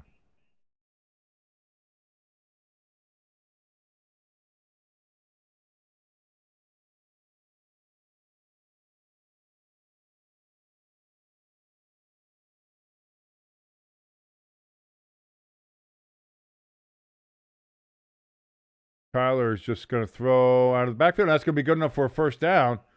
And then immediately hit is, who's that? Is that the Deutsch kid? Dortch. That was it. Let's see. ELS says, final question. The New York Giants vacated Yankee Stadium after the 1973 season, after they were renovating it. And then they moved to the Giants Stadium in 1976. At which two other stadiums did they play their home games? They played at Shea Stadium, and they also played at the Yale Bowl in Connecticut before they finally moved into the new luxury palace of Giants Stadium in New Jersey, Meadowlands, which was still a better stadium than fucking MetLife Stadium, that's for sure.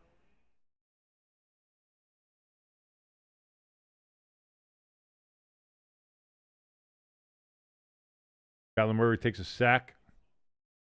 Old Giant Leonard Williams, who again plays a lot better now that he's not with the Giants.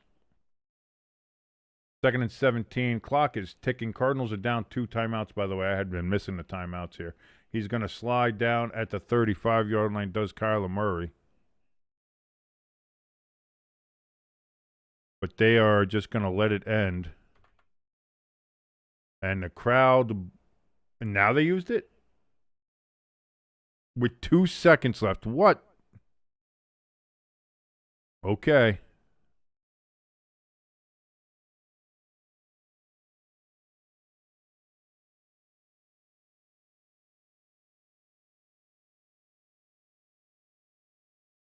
Cardinal fans looking very fat and upset.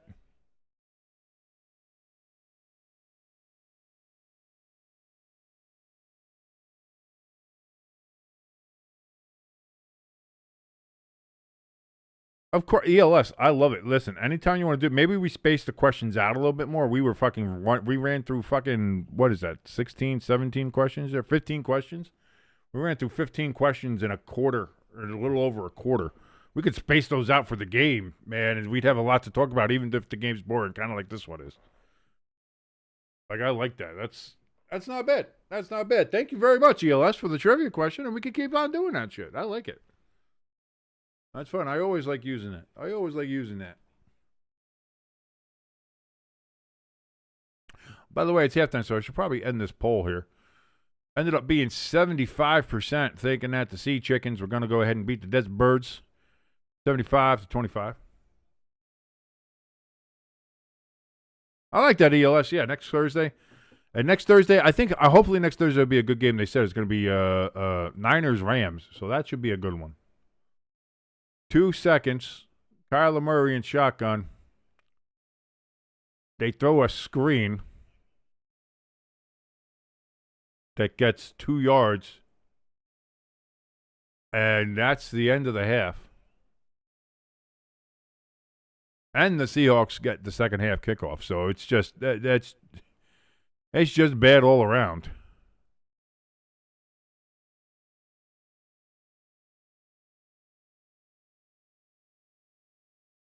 I was going to say, Lloyd, yeah, having some trivia, just something to talk about is always good. I like answering questions. I like people who want to engage with discussion or have a question that we can talk about, engage with the chat, engage with me, we can get things like that going. I like that. I know a lot of other channels do that. They have, some more subscribers and people in there. So I get that, that it's a little easier to do a question and answer when there's, a lot more people asking questions and having things like that. But stuff like this, like the trivia questions, I think are great.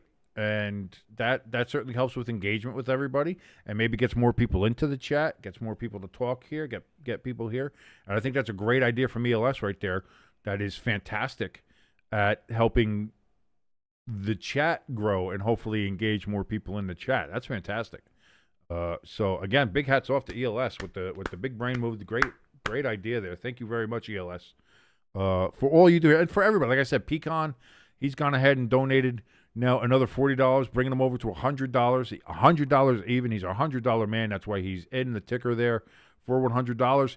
Again, everybody, thank you so very much. If you want to help us out and donate money to us, you can go ahead and do so. If you want your name on the ticker, you can go to. You have to donate more than $100 to get your name on the ticker now, because Pecan is running this shit.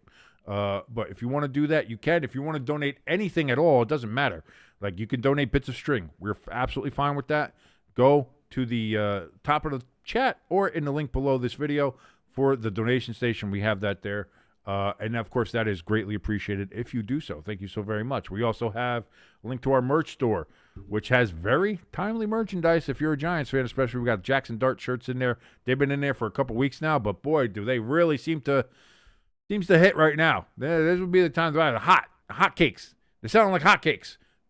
Not really, but you could start the hot cake selling. You could get them going and moving by going on, clicking that merch store link and finding out we have hoodies and T-shirts for Jackson Dart. As well, we have our 8-bit shirts. We got a lot of stuff going on there.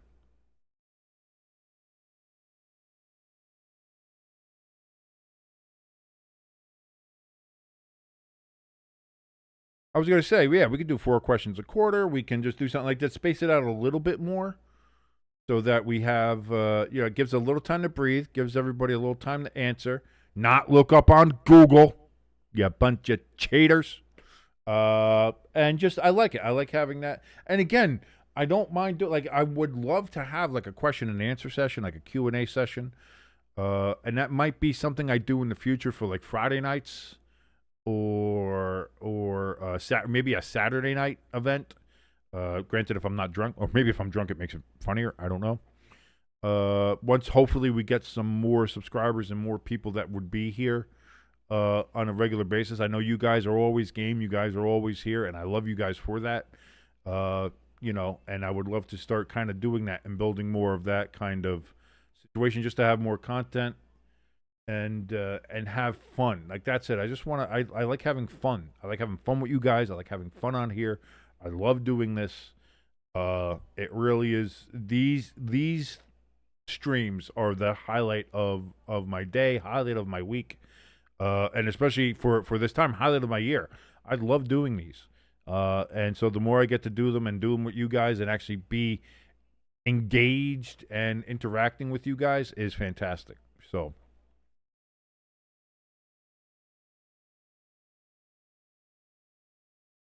Hamster in the chat, he says, I probably start looking into Predators tickets soon. I didn't go to a game last year, probably for the best. They were surprisingly bad last year. I think they got Stamkos. People were thinking, oh, they might make a run at something, because they weren't quite as bad 2 years ago.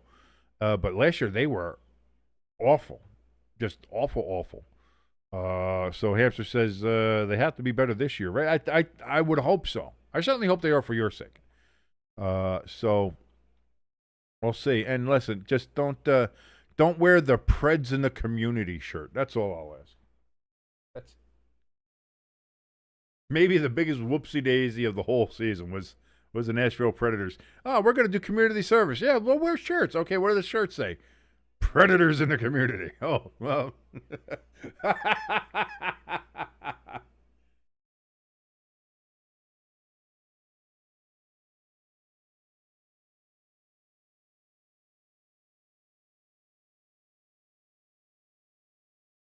I saw that the Tigers had a huge lead, and now Who was it? Who caught them? It's not Minnesota. No, it's not Minnesota. Somebody caught them there in the Central. Toronto did a little bit of a collapse. The Yankees are starting to play a little bit more consistently. So that's good to see going to playoffs. I know they clinched a spot, but to win the division would be much. I like division winning better. Yeah, the Utah Mammoth. I like their logo. I do. I like the logo in Jersey they went with. It's better than Hockey Club, I do think. Lloyd, here's the thing, and this is the one thing that also the internet has kind of exposed me to as well, is there's a high level of predators fucking everywhere. Like, we always thought like those were the exceptions to the rule. Apparently not. They're fucking everywhere. Especially in high offices of political power and business firms. So, that was kind of already known anyway. Hollywood and politics and the business world was always, I mean, Jeffrey Epstein was able to do what he was able to do because, whatever. But just on a regular basis, like, you look around your neighborhood, you get like the Citizen app where you get those things where it's like, oh, find the sexual predators in your area. And those fucking red dots pop up like it's a fucking Christmas tree. And it's like, are you goddamn kidding me? Like, sometimes you get, it's depressing. It's depressing. You feel like it feels like you're like one of the few normal people in the world. It's like, I thought the world was mostly normal, okay people, and that you had your filthy, disgusting perverts off to the side. Seems like everybody out there's a filthy, disgusting pervert. Makes you want to let a match to it all. I gotta tell you that, Lloyd. Gotta tell you that.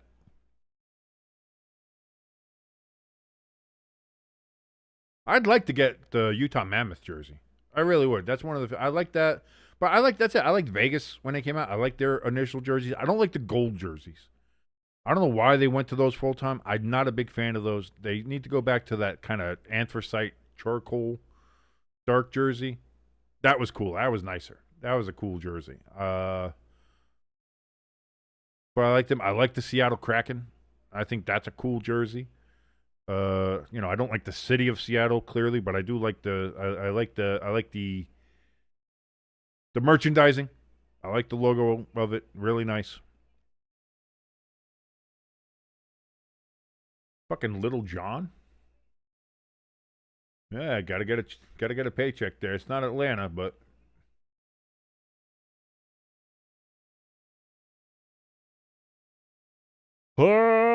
Savannah, ba ba boo, ba ba ba.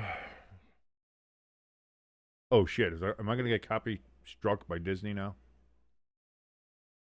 Hope not. Let me fix the timeouts here. Make sure we get all set up for the second half here. I was missing those timeouts initially.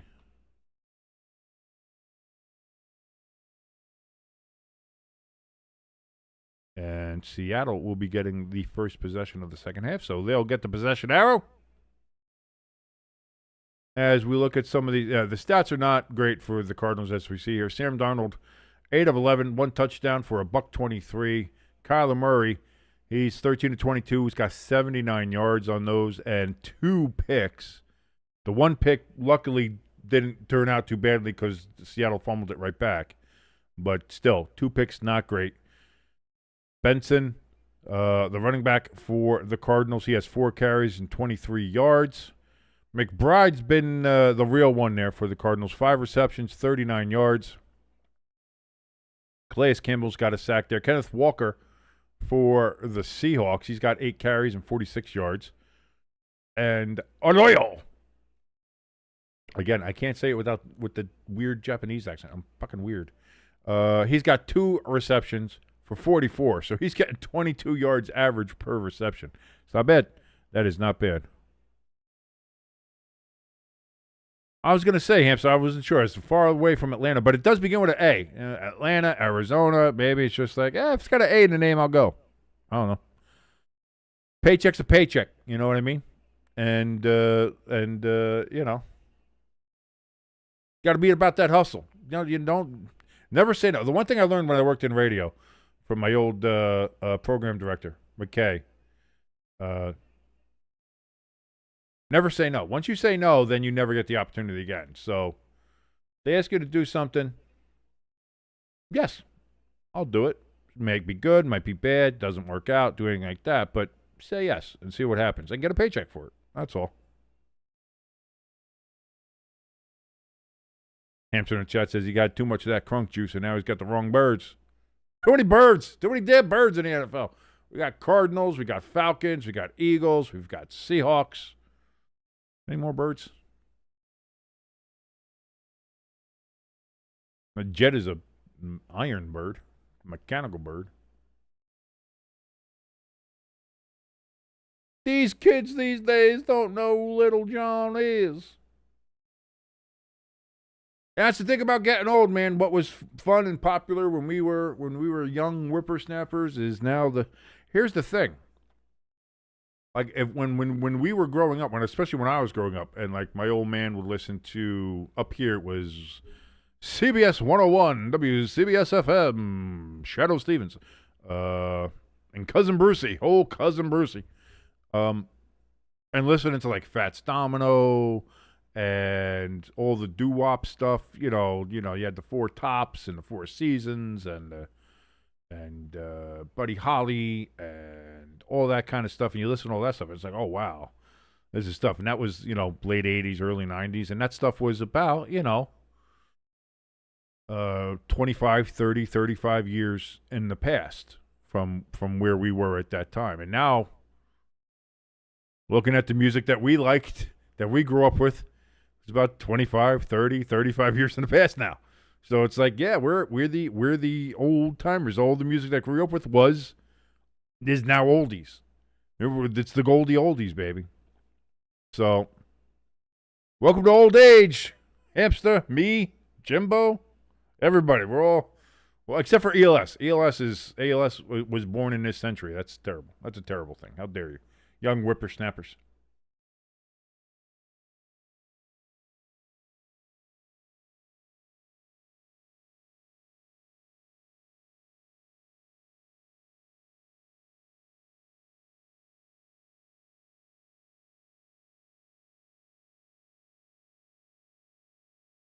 I should have made some coffee.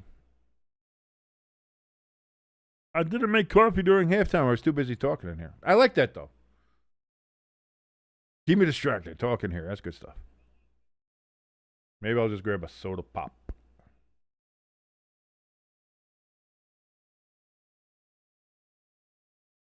And we're getting ready for the third quarter to begin here. Again, thank you so much, everybody, for joining us here. Get a little restart here. My name is King. This is Stay Tuned Sports, and we're watching along here on Thursday Night Football as the Seattle Seahawks have a commanding 14. I almost said 17. It feels like that. 14-3 lead over the home team, Arizona Cardinals, wearing their really sweet sandstormed Darude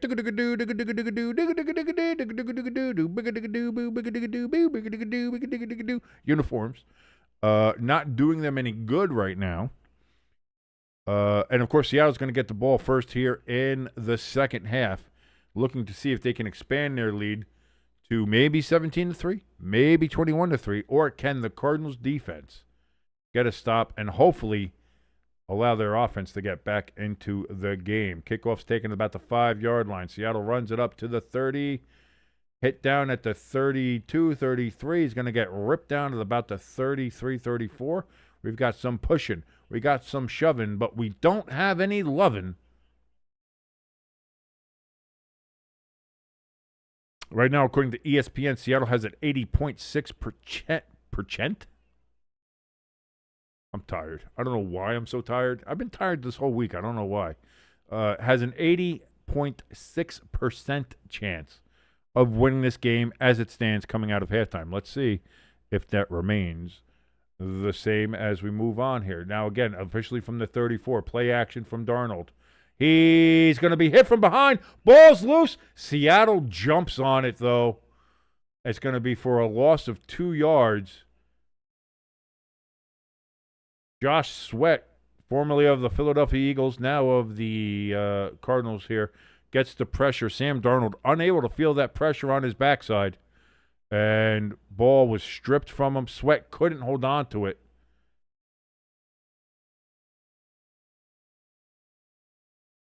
And that's an opportunity that you don't want to miss, but it looks like they did. Second down and 11 officially.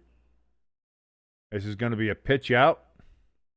And that's going to go for 10 yards, about 1 yard short of the first down. JSN with the bit of the reverse on that one.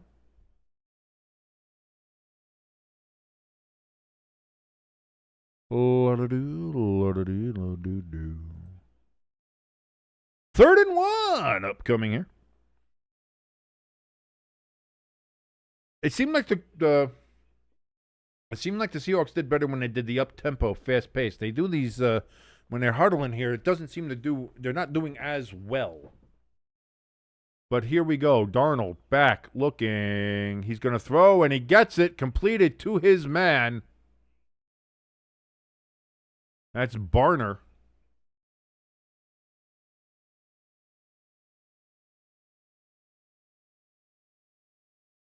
A.J. Barner. Fuck Christmas, hamster. I don't care about 3 months to Christmas. I care about this Halloween, goddammit. The greatest holiday of all time. And then there's Thanksgiving, the fattest, most tastiest holiday of all time. Ken Walker, he had a gain of 3 yards, then ran for a loss of 2, and then gets a gain of about 2 or 3 back. So, weird play. Weird play by Kenneth Walker, but there you go. 2nd and 8, 2nd and 7, depending on the spot here, coming up for the Seattle Seahawks. I'm not a big Christmas guy. I was never a really big Christmas guy. And I don't know. I'll change that. Maybe I've softened a little bit on it. I do enjoy Christmas. I enjoy the season. I enjoy winter. I enjoy the snow. I enjoy some of that stuff. There's some things about Christmas. Christmas, I think, makes me emotional, and I don't like being emotional.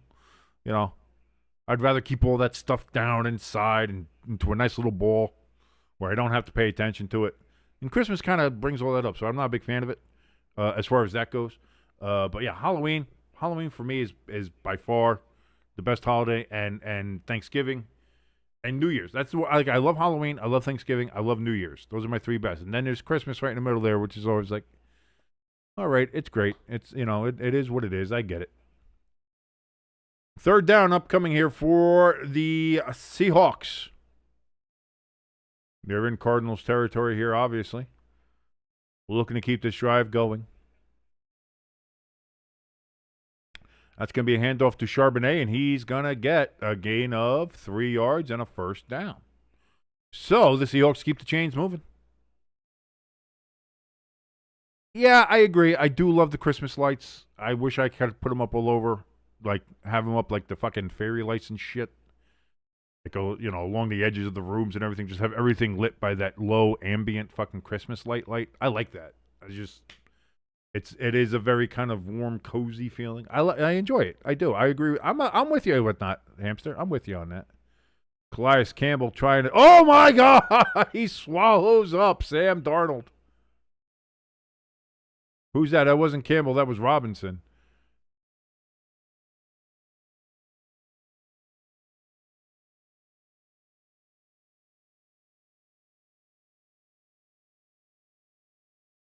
Well, there's an injured Cardinal down right now. Got a rare Pepper Jack sighting. Hello, Pepper Jack. How are you? Hey, beautiful. Hey, beautiful. Well, there she goes. Into the wind.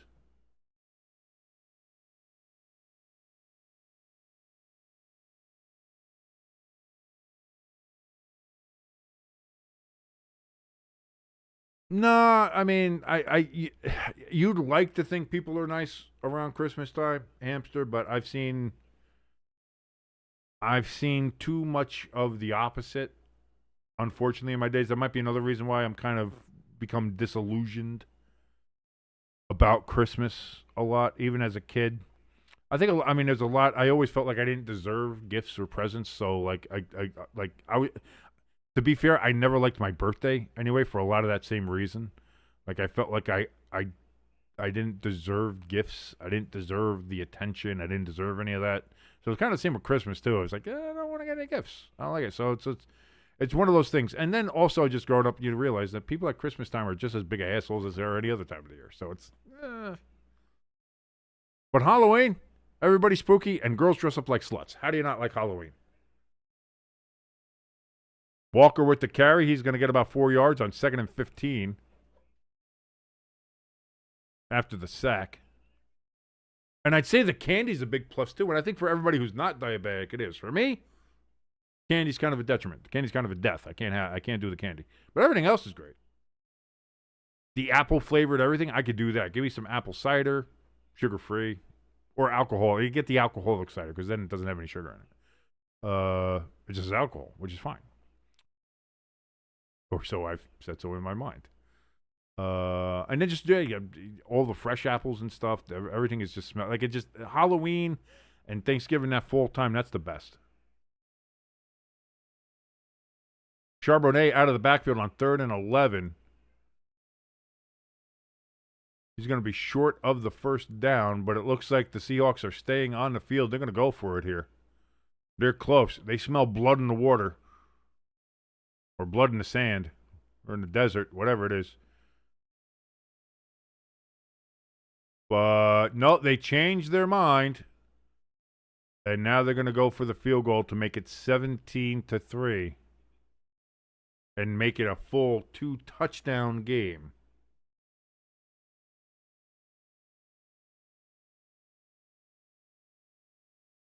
Snap, hold, kick, up. That is true as could be. And just like that, the Seahawks are now up 14 points on the home team. The Arizona Cardinals. The uniforms look sweet, but that's about the only thing that's been looking good for the Cardinals in this game right now. Did anybody else's screen go black?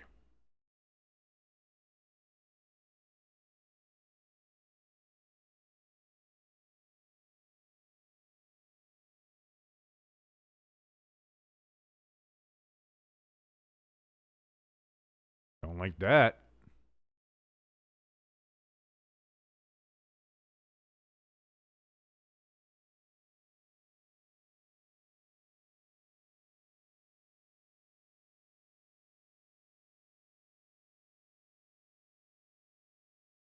That's weird.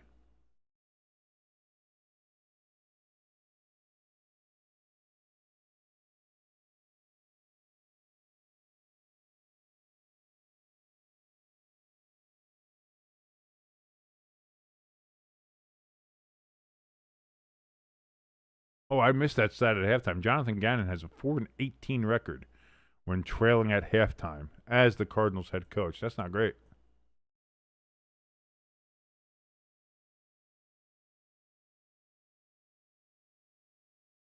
My screen, my Amazon is just, it's playing, but it's a black screen. Let me try. I'll do a refresh here.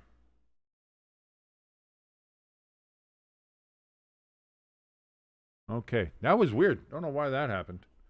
Now I got Chili's Triple Dipper, which is a big favorite of Pepper Jack. She loves that shit. Lloyd in the chat says, man, is it just me or this game boring? No, this game's boring as fuck. This game's not great.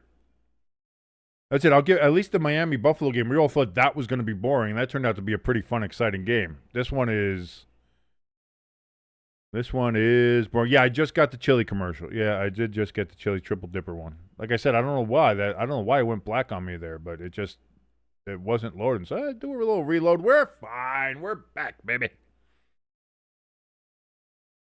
Hamster says the Red Bull Winter Edition will be Fuji Apple Ginger. Yeah, I don't want a heart attack, so I'm not drinking Red Bull.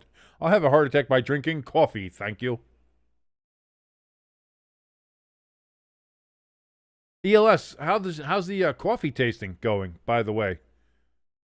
If you're still there with us, ELS, I don't know. You might have taken a nap with the pain pills and drugs that you're on from the foot surgery. But I know you were doing that coffee testing. Let us know how it's going. Oh, you hit the Eddies? Do you hit the Eddies or the fine Edwards, as I like to call them? There, get the little bit of the munchies. Yeah, Chili's. I got when you get the triple dipper, man, that thing's pretty good. I was never a big Chili's guy, and then Pepper Jack was like, "No, you gotta love it. You gotta love it." I was like, I had it once and I wasn't fan. She's like, "You had a bad one. Trust me. Go and you'll have fun." It was good. It was good. So it's good. It's good enough and it's cheap. That's all I care about. It works. It does feel like a preseason game. I'm with you on that one, Lloyd. That's what I mean. It feels like we're just sitting here. We're talking about life. We're talking about Christmas. We're talking about Halloween and Thanksgiving and trivia questions, which I love, by the way, ELS. Thank you very much for that. And we're talking about everything else, and it's just like, oh yeah, you got the sticky icky lemonade. Very nice. Kyler Murray airing it out, and that's going to be a flag for interference on the Seahawks. They were looking to see if they could get a big play from a penalty. It looks like they're going to get it. Michael Wilson was the intended receiver. And so the biggest gain of the game there for the Cardinals is going to come off a pass interference penalty. And he pulled and twisted him. So that is what it is.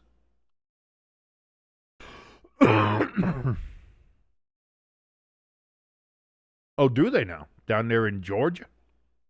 Interesting. I don't think I've seen it up here in Jersey yet. That's going to be a handoff here for the Cardinals, and that's going nowhere. Maybe a yard. 2nd and 9 upcoming.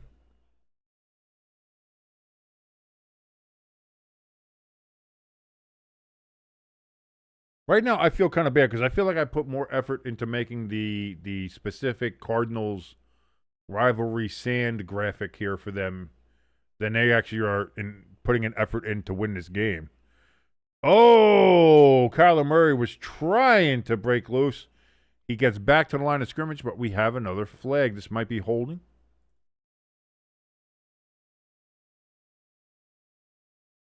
And it is indeed holding. 10-yard penalty repeats, 2nd down.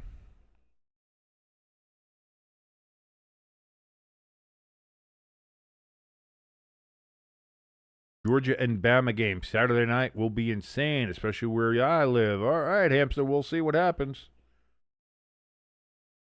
You got, I think Georgia's probably going to win that. Dogs, whatever the fuck they do down there. Go Dogs! Go Dogs! 2nd and 17 now after the penalty. Kyler Murray back looks, throws out of the backfield.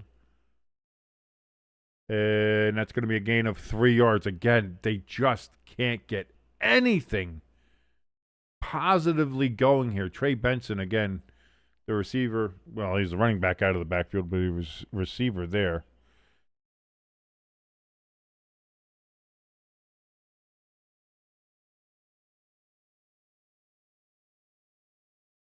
Lawrence is going to be out the rest of the game for the Seattle Seahawks. So they seem to be playing just as well without him, though. I mean, the Cardinals can't get anything going. Murray is running for his life right off the bat, and he just chucks it up out of bounds. And the crowd is just losing their goddamn shit right now. That was very Russell Wilson-esque. He immediately started running. Like he was, look at all the fatties. Oh, she was cute, though. A lot of fat people in Arizona. You figure with all that heat, you'd be baked skinny at least. Like a shrinky dink or something. But Kyler Murray is, again, he took the snap and immediately was running around, and I don't think the pressure was initially that bad. He might just be panicking. Oh, I still have the flag graphic up. Whoops. Whoopsie. Kick is away. Now 6:26 remaining in the third. Seattle.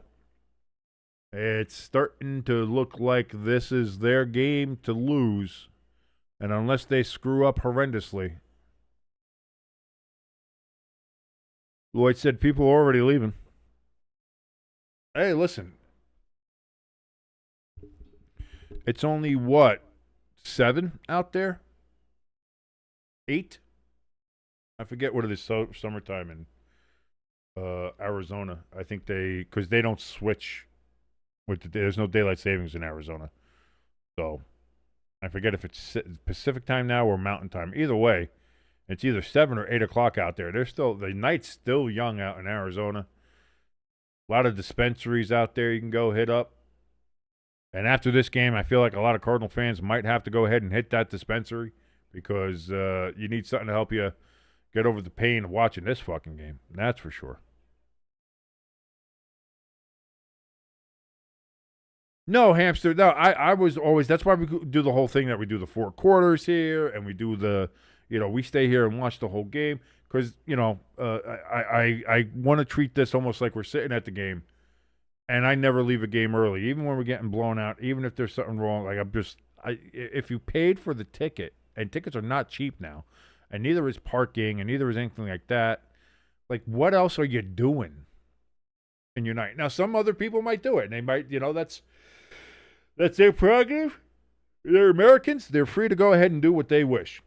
But me, I personally I paid for it. I'm going to sit my ass here for all 3 hours, watch this game, know how bad it is, and I'm going to scream and yell at my own team and tell them how much they suck. And let them know, with my own hoarse voice, that they're terrible people, and I hate them.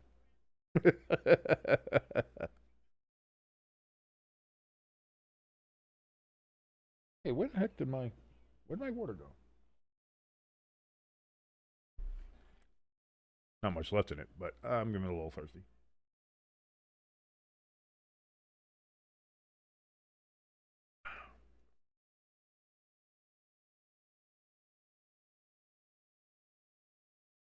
Answer in the chat says, I'd be booing too. NFL tickets are expensive, and these people probably took off work tomorrow to watch this.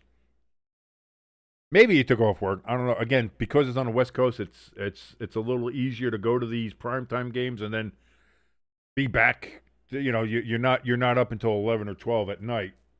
You're up till 9, 10 o'clock. It's makes it a lot easier.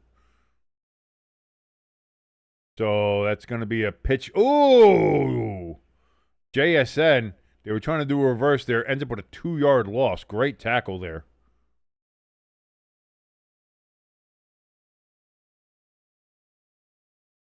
I don't know about that one, Lloyd. You can say that. I don't know. Lloyd in the chat says the Chiefs and Giants game was more interesting than this one.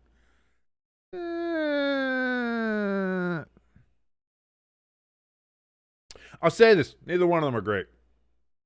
Neither one of them are great. I think the Giants game might have been a little more interesting if you were watching this and just watching me lose my shit about the Giants. That could be. That's going to be a 1-yard gain on 2nd 11. So now it's 3rd and 10. Back to the original line of scrimmage here for the Seahawks. Cardinals need a stop here desperately to try to get back in this game somehow, some way.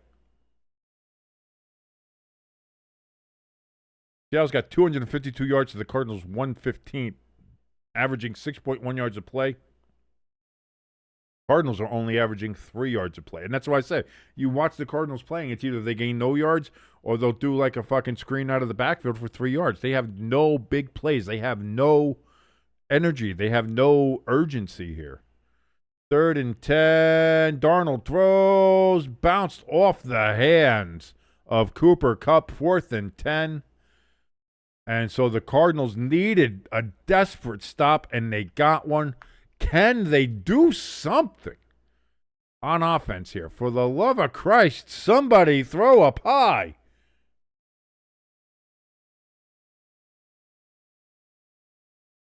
Hamster says I shouldn't have switched my pick, but I thought division dog at home in the cool uniform. The uniforms are very enticing. The allure of the uniforms almost got me. It almost got me. But I was like, I'm going to stay with the Seahawks here. And again, the Cardinals have time. They can still put something together here. But it's got to be now. You can't have another 3-and-out. You can't have another big sack or try fucking 3-yard screens that go nowhere. Like, you have to fucking do something here and get something done. I don't know if they're going to be able to do that or not, but they have to do something.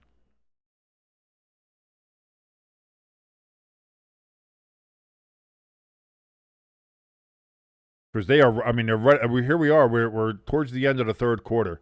We are running out of time, baby.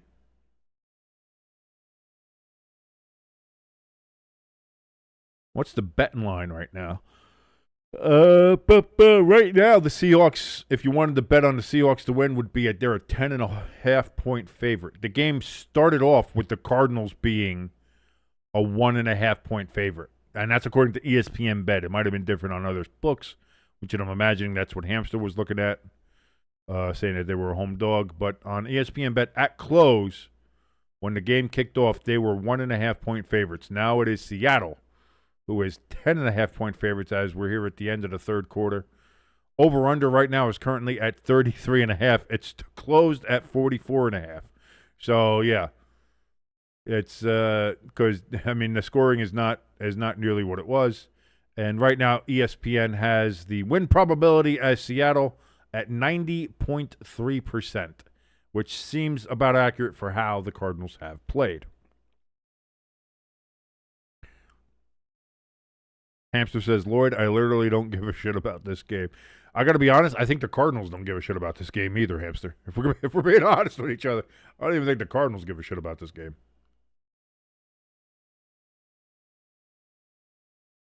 Next week, hopefully, should be a good one. I know San Francisco's got injuries out the ass and probably injured the ass when the injuries came out of the ass. But Niners, Rams, that should be fun. That should be a good one.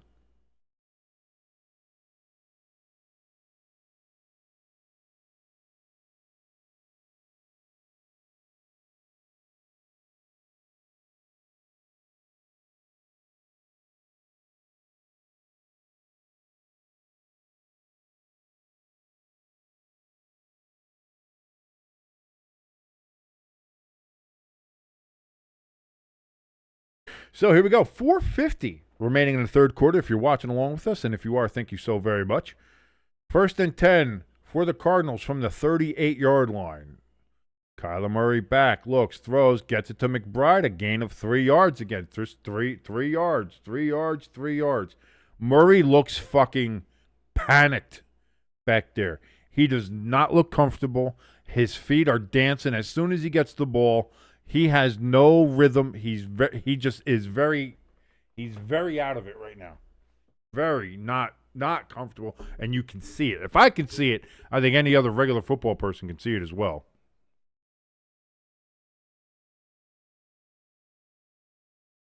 So 2nd and 6. They gave him 4 on that one. I'm surprised by that. Murray takes the pass back, looks, throws. That's going to be caught by Benson out of the backfield, and that's good for a first down. The Cardinals got a first down, everybody. First down, Cardinals.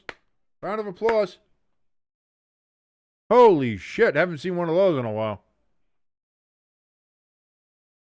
Yo, listen, if the Cardinals don't at some point get the state of Arizona patch there as their official secondary on their regular home and roads, that's a travesty. Thrown caught. Marvin Harrison Jr., because I haven't called his name a lot in this game. He does catch it. That's a first down. And the Cardinals have a little bit of life. Little bit of life here for the Cardinals. And, Jesus, can people wear pants the right way? Put some fucking knee pads in there. Wear the fucking pants right. Get your pads in there. What are we doing here? That's why people get broken patellas. So 1st and 10 now for the Cardinals. They are at the 32 of the Seahawks. Murray, flea flicker, and a flea flicker that ended up in a sack. That had no chance. In order to have flea flicker, you have to have protection to do it. The Cardinals tried to get fucking cute when you're finally getting something going and lose a massive chunk of yardage. They lose about 10 yards on that play. They're going to be lucky to get – it's going to be about 8-yard loss. Holy shit. What a terrible fucking play call. And terrible protection. They said 7-yard loss. They're lucky.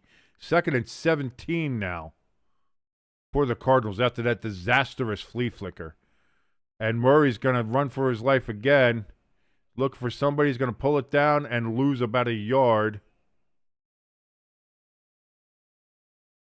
3rd and 18 upcoming. The Cardinals get a little bit of life, and they immediately chuck it away. Ugh. Oh, my God. Look at my bald, gross head.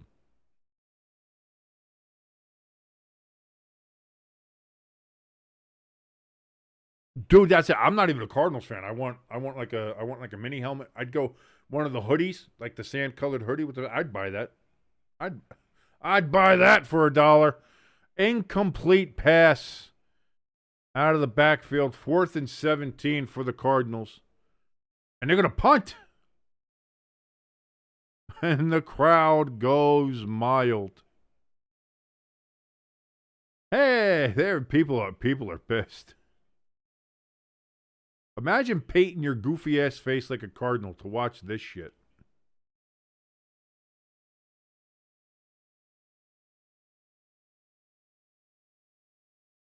Oh, they're going to go for a field goal here. 57-yard attempt, trying to get some score on the board, something. Snap, hold, kick is up, and it is good. So the only person on the team actually doing something for the Cardinals is the kicker. And they get 6 points now. So it's back to an 11-point game. 17-6. The Seattle Seahawks leading the Arizona Cardinals.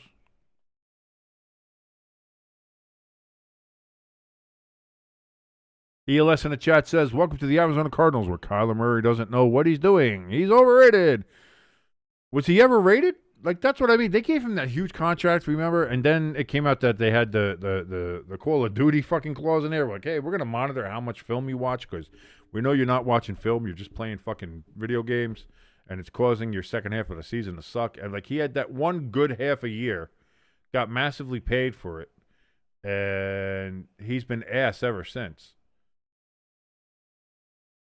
Like, he's just, unfortunately, it looks like he's just not good out there.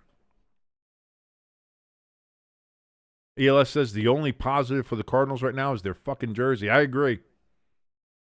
Right now, it's bad. Hamster says grr. Hamster says not enough time left for a field goal. I mean, you got to do what you got to do, and maybe just trying to put something on the board, get some kind of positive out of the negative.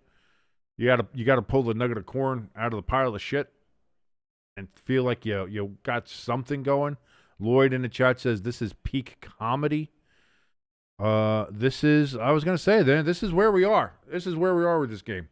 If with this is old school. This is classic Thursday Night Football right here. And thank you for watching along with us here on Stay Tuned Sports as we all suffer through this game together.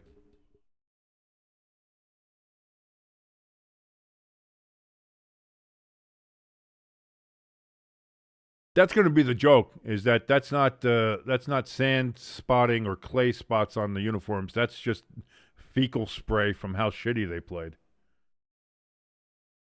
Hand off to Walker. He's going to get about 4 yards on the carry. 2nd and 6 upcoming here for the Seahawks.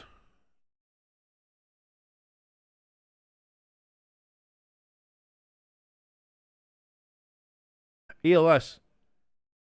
Both teams are 50 years old. It's not an expansion bowl anymore. Like even when Carolina and Jacksonville play, it's not an expansion bowl anymore. I mean, them shits are 30 years old. Holy shit, yeah, they're 30 years old this year. Fuck me. God, I'm old. Bro, oh, they were 30 years old. Last year was their 30th anniversary. That's right. Yeah, this is their 31st season. The seasons are 1 year, because the first year counts as that. So that's why the Buccaneers and Seahawks were founded in '76, but this is 2005. It's their 50th year because that first year is kind of as a one. So yeah, but CBS is dumb.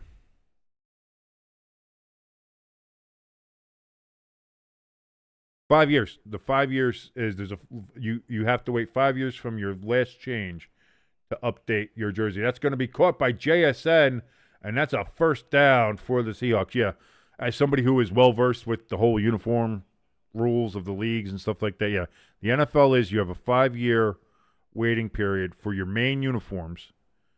When you introduce them, you have to wait 5 years before you can change them or introduce a new uniform. For your main ones, for your main home and road. Now, you can use alternatives. You can do a different alternative every year and do things like that. But every 5 years is for the main home and roads.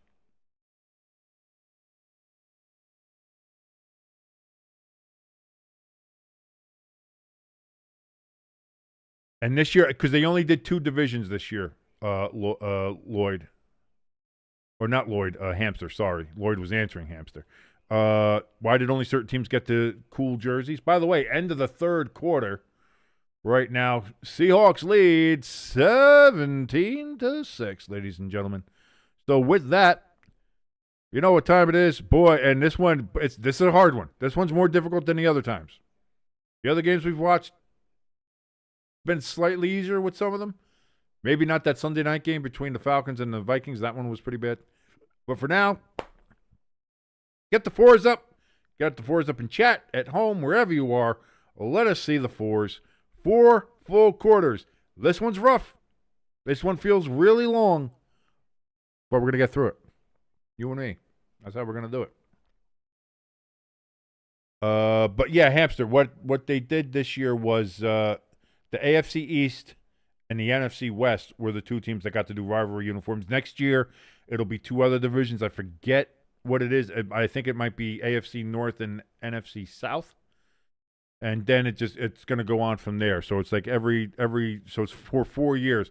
Like next year will be that 2 more divisions. The year after will be 2 more divisions. And then the final 2 divisions will be the year after that.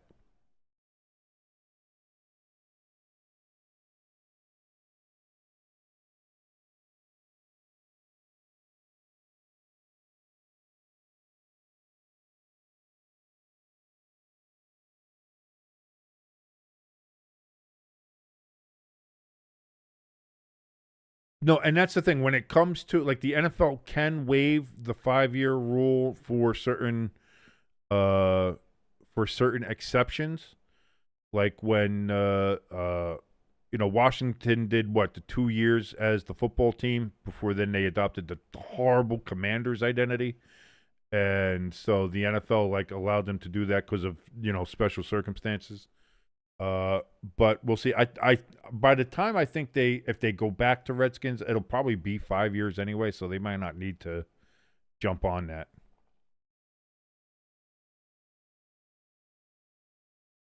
Is it both North divisions next year, ELS? Because I wasn't sure because I know this year they were splitting it up. I didn't know if it was going to be both Norths or not. No, because they're spacing it out, Hamster. So I like that idea that because you're not overloading everybody with the.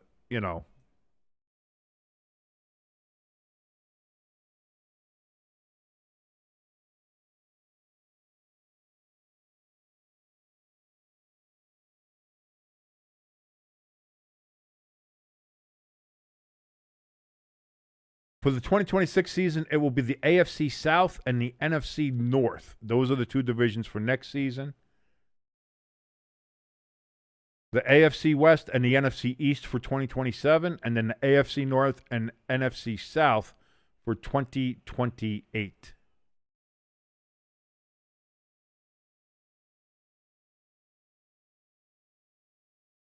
So that's the breakdown for that.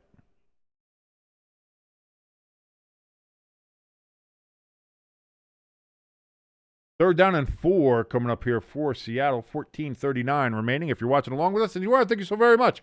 Darnold in shotgun. He's got trips to his left. Calling out protections. Play clock, he's got plenty of time on the play clock. He's fine. They're at the Cardinals' 47-yard line. Takes the snap. Looks, has time, can't find anybody open. Rolls out to his right. He's going to pull it down and runs out right at the line of scrimmage. But we have a flag down. What do we got, ladies and gentlemen? What do we got?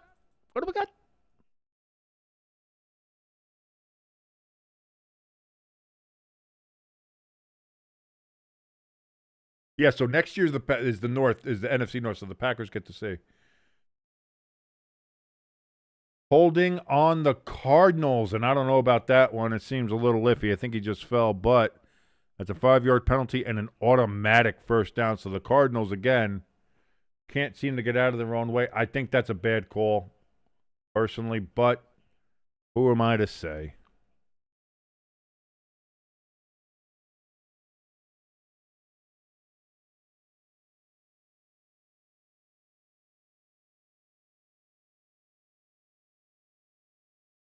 Yeah, but the white jersey isn't a rivalry jersey. That's just their alternate. See, the NFL has, you have your home and roads, you have an alternate, you have a throwback, and now some of these other teams also have the rivalry jersey. So it's like its own special thing.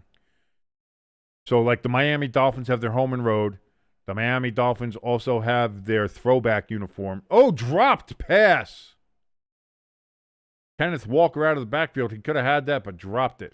So, I go to the Dolphins. Like, they have their regular home and road. They have the white and aqua version of their throwbacks. They have 2 throwback versions. And then they also have now the rivalry jersey. The rivalry jersey is an add-on. It's not like they get to take away an alternate uniform from some of these other teams, because, like, the Jets have their regular black ones, and now they have these Gotham anthracite sewer-looking fucking uniforms with the diamond plate on the sleeves. I don't know what that goes. But that's what the Jets have. Lloyd said, well, that was what I said a couple weeks ago during a Sunday night game. I was like, it's like watching old people fuck. This is around that area. JSN had the first down, went backwards, didn't have the first down, and now he just made it past the first down marker and got the first down again. So the Seahawks keep the sticks moving.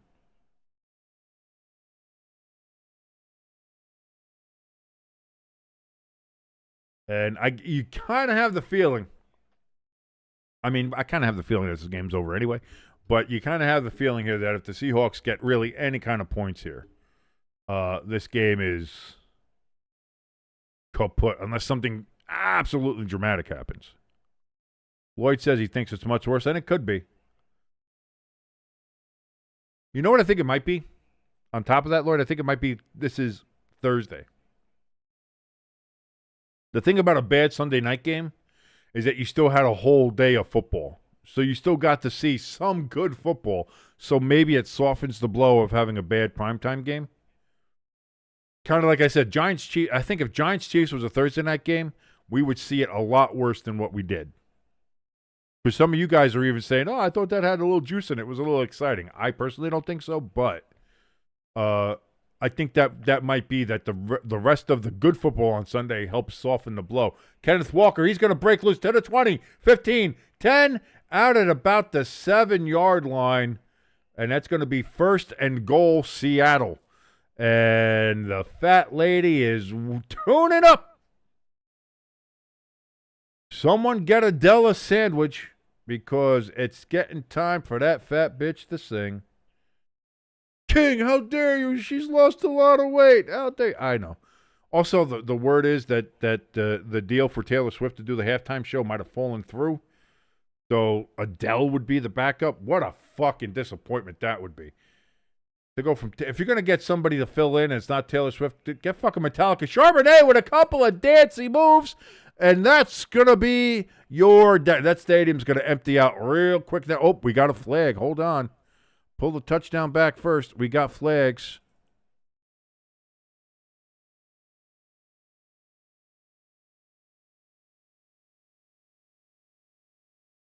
Ooh, somebody got caught on a hot mic.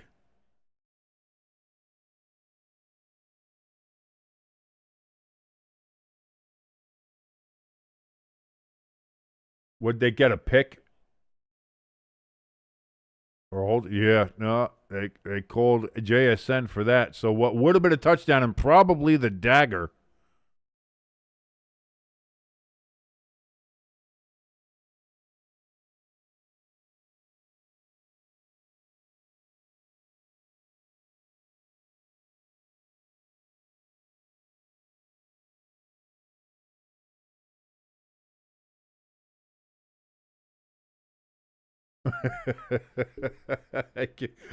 The official, he walks by the official, and the official gave him that. I'm about to ground your ass.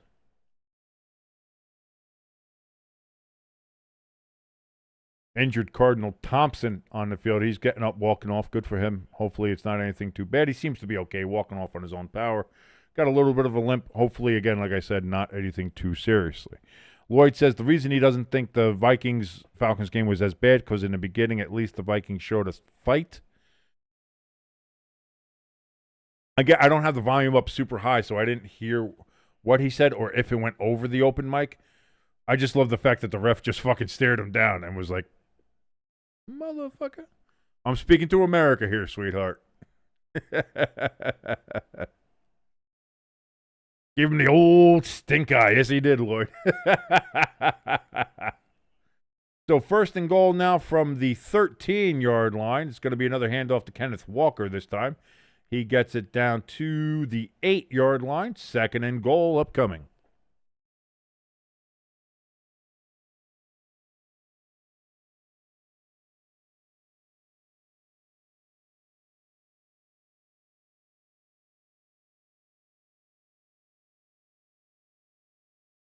Clint Kubiak. Wasn't he the offensive coordinator for the Saints last year when they were doing all that fucking great shit? And then they fucking just fell down the drain?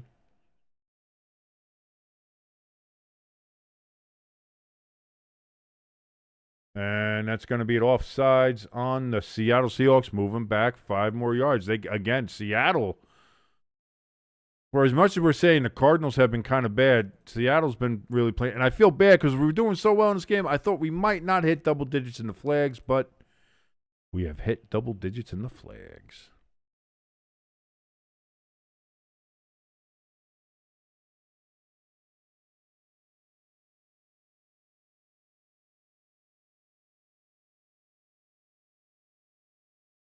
It's hard. See, that's the thing. People in fantasy football, ELS is saying that people in his league saying that it's their team sucks, but they're not making trades. It's hard making trade. Oh, on second and goal, Kenneth Walker, he's going backwards. That's no good. Listen, if I'm the Cardinals defense, I'm not dancing. I'm not celebrating anything. Look at the fucking scoreboard, asshole. Like that's the other thing that bothers me a lot with NFL players. Look at the fucking scoreboard before you get up and start dancing and oh, I did a great individual. I don't give a shit what the fuck you did. Your team's losing shit. There's nothing worse than a motherfucker dancing and they're down fucking 2 touchdowns. What the fuck are you dancing for, dick?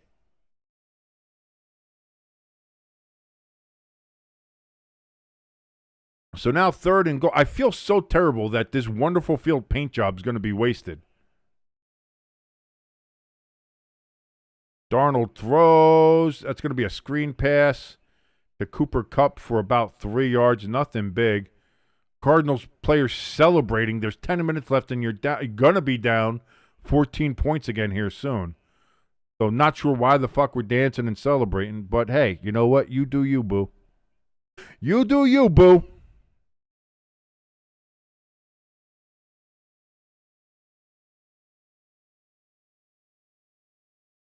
Well, yeah, Lloyd, the Browns put up a bigger fight. They won their fucking game. They beat the fucking Packers.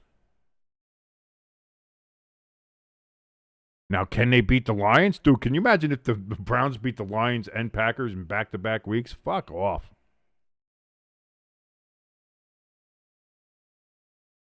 So back to 14 points, and it's a 20-6 lead for the Seattle Seahawks. 9:33 remaining in the game. We're under 10 minutes. Mercifully, this game might be over soon.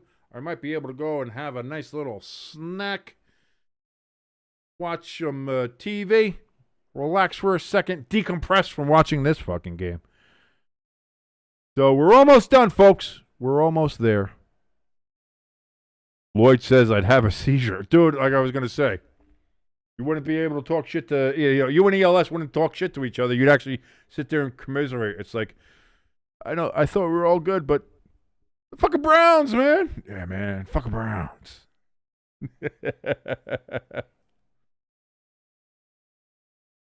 You'd have that. You'd have the shared connection. I was going to say, sometimes a team just does that. And here's the thing. The Browns' defense is good. The Browns' defense is better than the Baltimore Ravens' defense. I feel comfortable saying that. But King, they lost to the Baltimore Ravens 41-10 or whatever the fuck it was. Yeah, because they had some bad turnovers on offense, and when you have that, when you have those kind of turnovers, and eventually you give Lamar Jackson enough chances, you're going to do that.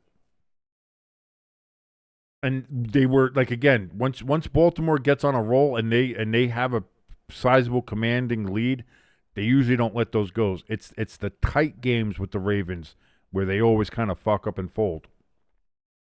So to sit there, like the Browns have a very good defense that will keep them in some games. Can the offense play well enough to keep them close in a game? And I don't know if the answer to that is yes, especially against the Lions. Especially what we saw with the Lions on Monday night against the Ravens. That's why I picked the Lions. But honestly, if the Browns win again, I mean, you got to start thinking, yeah, maybe they just got the NFC North's number.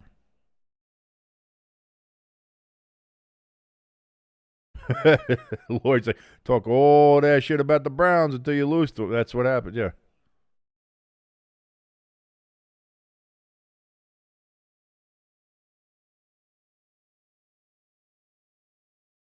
And that was the thing. And we all did it.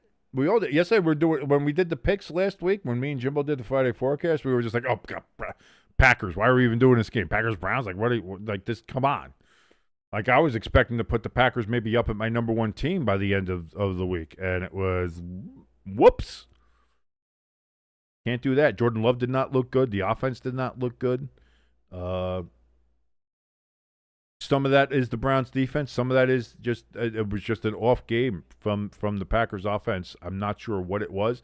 Hopefully that gets, again, if there ever was a get-right game, I think it's the Cowboys, seeing that the Cowboys gave up 37 points to the Giants and, what was it, 32-34 to the fucking Bears and Caleb Williams. I'll see there. So from the 27-yard line, their own 27, Arizona trying to 3-yard pass to Marvin Harrison. That's the story of this fucking game for the Cardinals. 3-yard pass.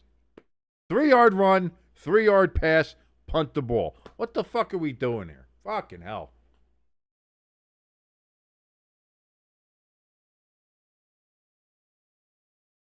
Second and 7. Kyler Murray's midget ass back there. He's going to pull it down and run. Oh, look at me go so fast. I'm going down 50. Wow, he got actually into Seattle territory. Good run there from Midget McGee. 29-yard gain there. And so the Cardinals are in Seattle territory. Let's see how they fuck this up.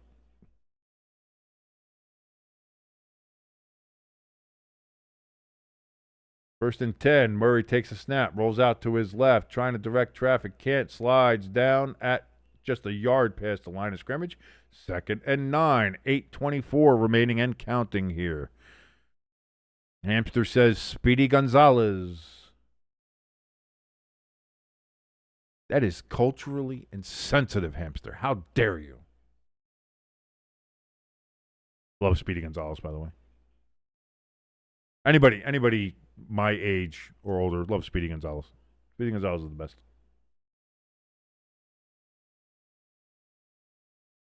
Second and 9 coming up here for Kyler Murray. It's going to be another handoff. Why are we handing off? No gain on that one. Why? You are down 2 touchdowns. Why the fuck are you running? Just you're running your own clock off your fuck.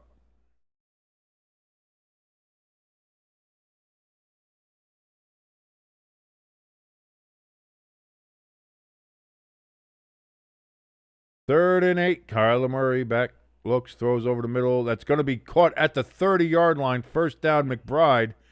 The only Cardinal besides the kicker who's been doing shit tonight.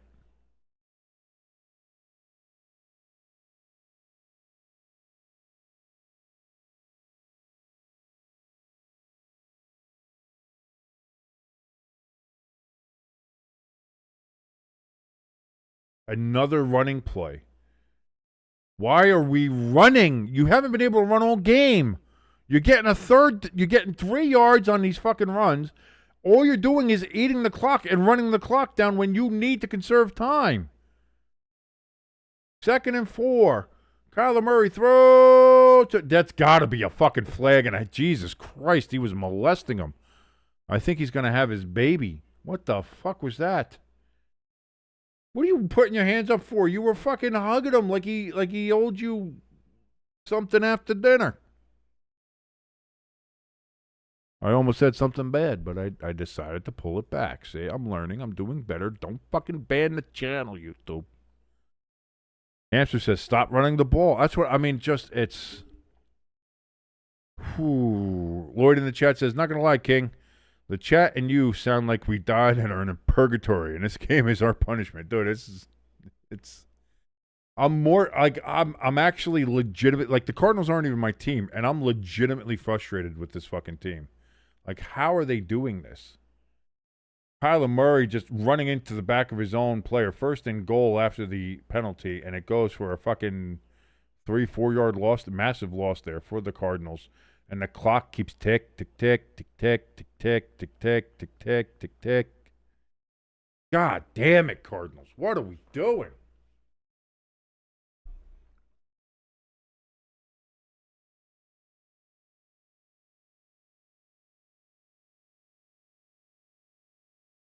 So now it's 2nd and goal back at the fucking 16-yard line. Kyler Murray takes the snap. Steps up, throws. Is that caught? Marvin Harrison Jr. catches it, and finally, holy shit, Mana in heaven, the Cardinals have a touchdown.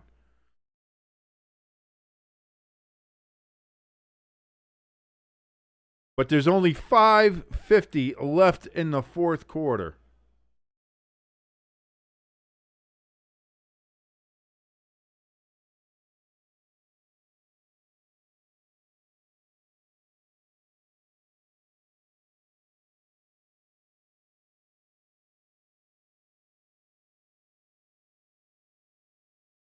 Extra point coming up here from the left hash mark. Snap, hold, kick is up, and it is good. And just like that, we have a 1-score, 1-touchdown game. But with only 5:50 left, can the Cardinals defense hold, get the ball back with some time left for the offense, and hopefully can the offense do something for the Cardinals? Not dead yet. On life support, but not dead yet. Let's see. Maybe we'll have an exciting finish. The way the rest of this game has gone, I don't know if I believe that, but we just might have it. We'll see. Stay tuned. Sports. Ha-ha. See what I did there? That's great.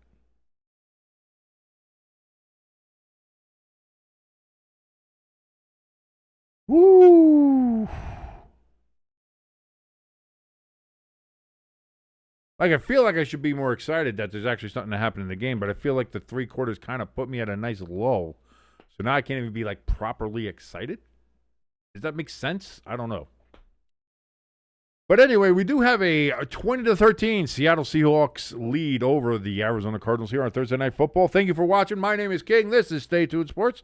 If you liked anything that you've watched tonight, and why would you? But if you have, please hit that like button and that share button. Share us around like internet herpes. We are very thankful if you go ahead and do that. Also, if you're new here, something you can do real nice, hit that subscribe button, hit that notification bell. Really does help us hopefully get closer to the goal of being monetized here on the YouTube. Thank you so very much. Lloyd in the chat says, I don't have the drive to be celebrating. I kind of feel like that. After 3.5 quarters of being round and ground down by fucking round, bad football. It feels like, oh, something happened. All right, pretty good. Let's see what happens now. If the Cardinals get a good stop here, then maybe it's like, hey, we got a bit of a game. Maybe we got something here.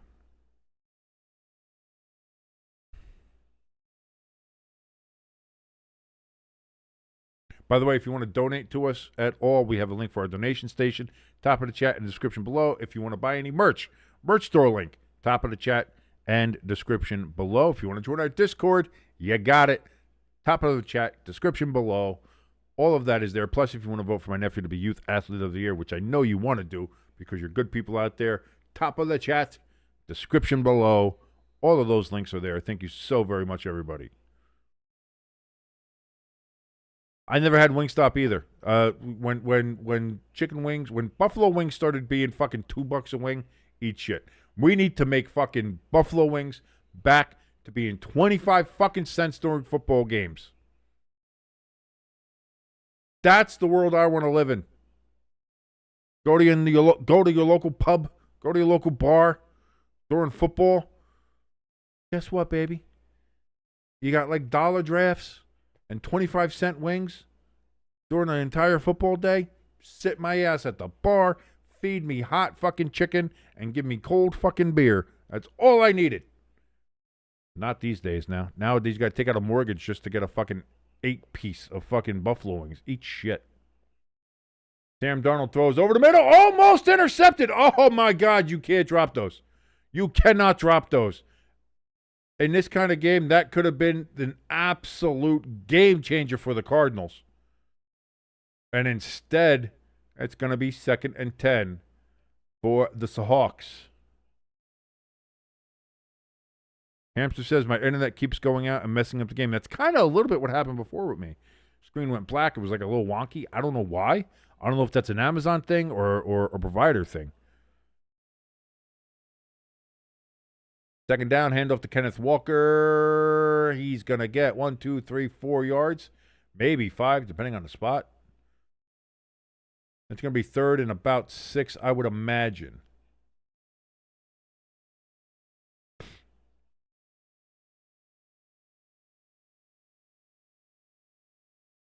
Third and 6, so it was 4 yards.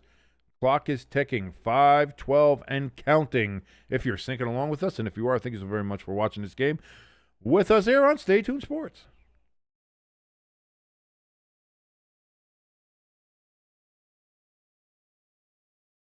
Darnold takes the snap.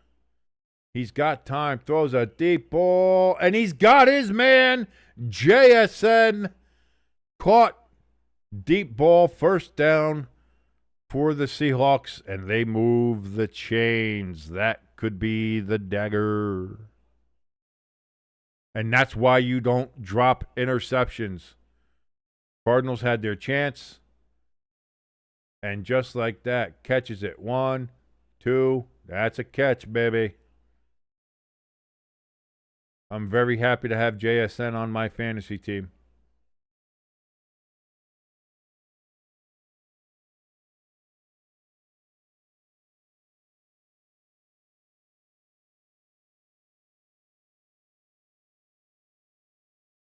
Hampton, yeah, dropping that interception, man, has been that's Crafty. Hey, Crafty, great to see you. Crafty, I'm very upset with you. I did something today specifically for you at the very start of this stream, and you weren't here for it. I'm very upset that you weren't here. How dare you? You hurt my heart.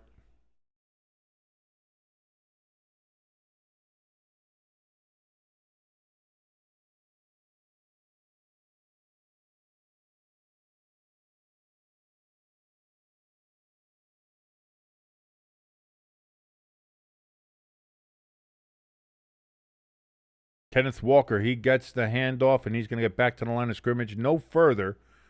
2nd and 10 from the Cardinals' 38-yard line. Listen, all Seattle needs is really another field goal to put a dagger in this. Close to an intro-less start. I cut it down to 1 minute. It's a 1-minute countdown. 1-minute intro. That was it. So there you go. And you weren't there for it, and you missed it. I'm Harper. I did the whole day I was spent doing that. I said, Crafty's going to like this. He's going to like this, do a real short intro. I start the stream, and who's not there? My boy Crafty. It feels like I did it for nothing.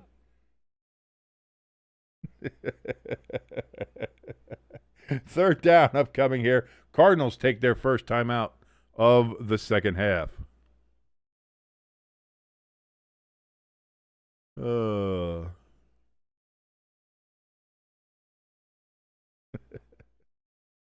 Third and 9 upcoming here. At this point, the Cardinals got to hope that Seattle misses the field goal.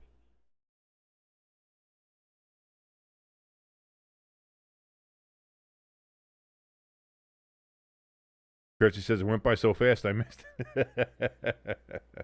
See, this is why I had the 5 minutes, so that it gave people time to come into the chat and get ready. I do the short one. Crafty's not there. Late by just a couple hours.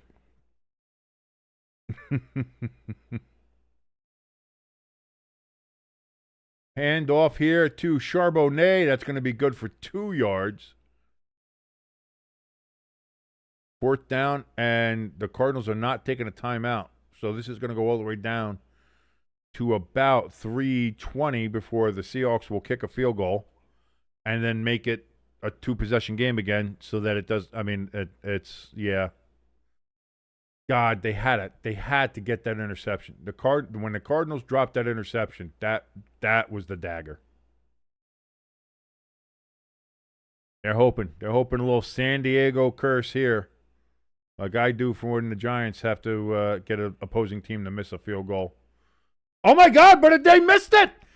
The miracle happened. The Cardinals are alive. Holy shit! Everything they needed to break their way is now breaking their way. The Cardinals only down a touchdown, 3:16 remaining, 2 timeouts, and the Seattle Seahawks missed the field goal. Wow, we have, ladies and gentlemen, believe it or not, we have a little bit of excitement in this game. We've got a little bit of tension. We got a little bit of, hey, something might happen here. Strap in. Let's go. This is why we always do all 4. This is why we never give up. This is why we never give up. Crafty says, I came in here expecting the intro would just be wrapping up. Funny. You're a funny guy. You're a funny guy, huh, Crafty? Eli says, wait, this game has a chance of actually being good at the end? Yeah. Here we go. Kyler Murray, again, throws check down out of the backfield, but that's going to be good for about 5 or 6 yards for the Cardinals. That's Amari DiMercado, sorry. Amari DiMercado with the reception out of the backfield. 2nd and 4. It was a 6-yard gain indeed, and he's out of bounds. Stops the clock at 3:09.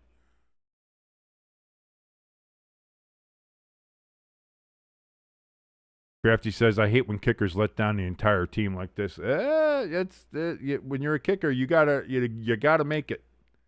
Gotta make it. Murray throws down the field. Caught! They're going to say no, out of bounds.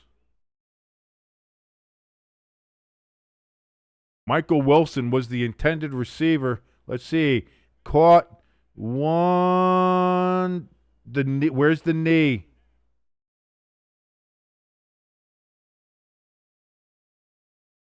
The knee looks like it's in, but the hand goes out first. Does the hand count? I guess. I don't know. So out of bounds, 3rd and 4 upcoming here. Murray throws. Broken up. He was going for McBride, but broken up, and 4th and 4. The game right here for the Arizona Cardinals.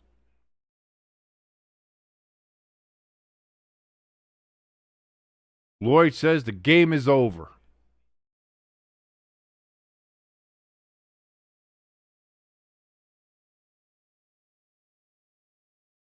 Lloyd says the chat's been dead. The chat has not been dead. This has been a fight. We had trivia. We had fun. Lloyd, stop being a dick.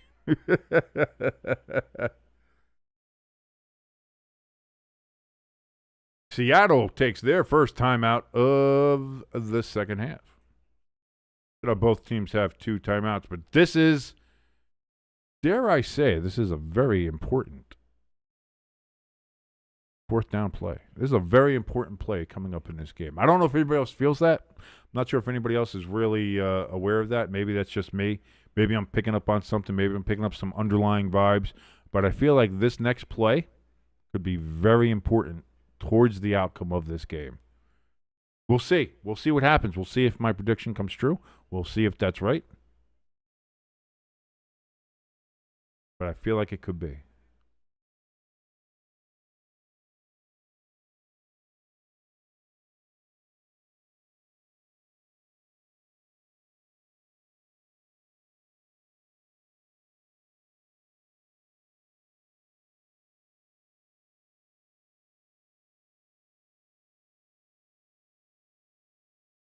No, I think the chat's been fine. I think the chat's been fine. So here we go. 4th and 4. Murray takes the ball, throws, and it's a desperation caught by Michael Wilson, but he gets it. First down, Cardinals. They're saying he went out laterally, so it's no clock stoppage. They're saying his forward progress was stopped inbounds. 240, 239, 238. The Cardinals have it here, and they run the ball, but it's a big run down to the 40, down to the 38. If you're going to run the ball, gain a lot of fucking yardage with it. That's what I say. DeMercado with that carry there. 2:23 and counting remaining. 2nd down and 2 coming up here for the Cardinals. Murray gets the snap. Could not escape the pressure, sacked back at the 45. And the Cardinals are going to let the clock drip down to the 2-minute warning. 3rd and a lot coming up here. After that sack. Can't take that sack if you're Kyler Murray. Woo! Another big down coming up here for the Cardinals.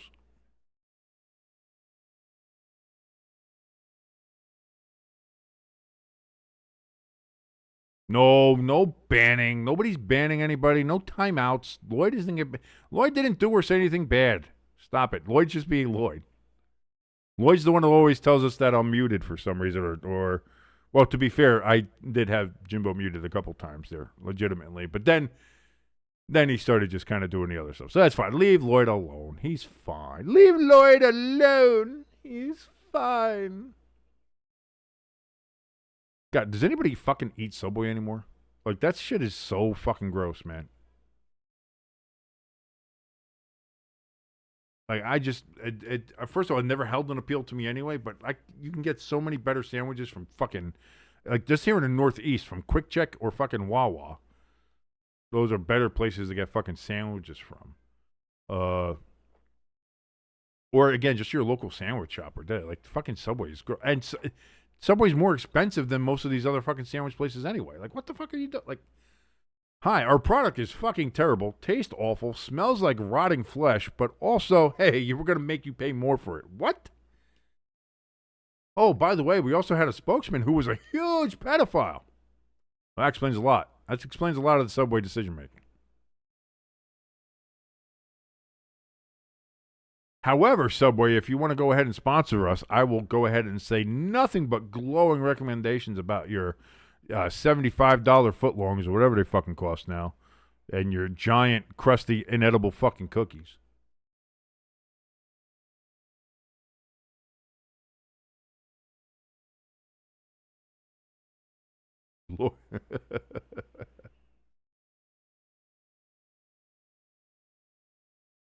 Yeah, no, Subway is. I'm with ELS.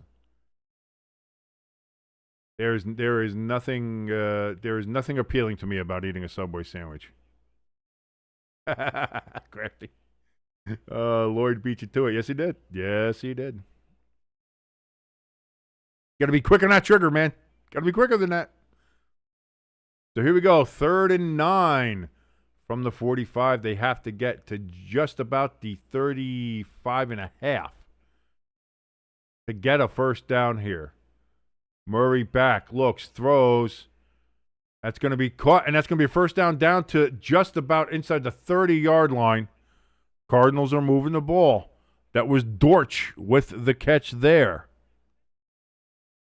Clock's running. 143, 142, 141, 140. First and 10. Cardinals, they got time. They're good. They have 2 timeouts.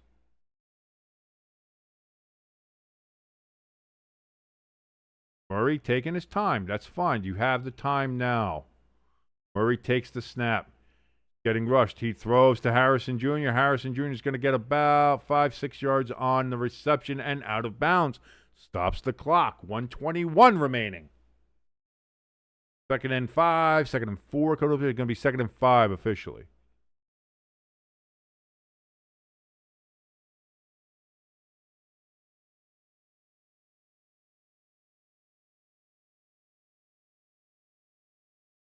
I've never had you. I don't think there's been a Jimmy John's up here in the Northeast that I've seen anyway, so I haven't had it.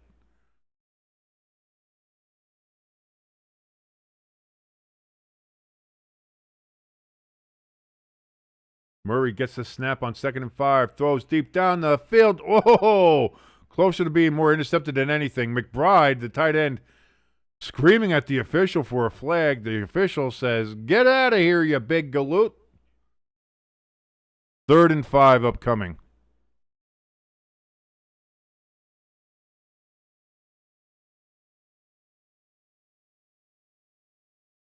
You see, where I live, we don't have a Wawa near where I live currently, but we do have Quick Check, and Quick Check's not a bad substitute if you don't have a Wawa near you.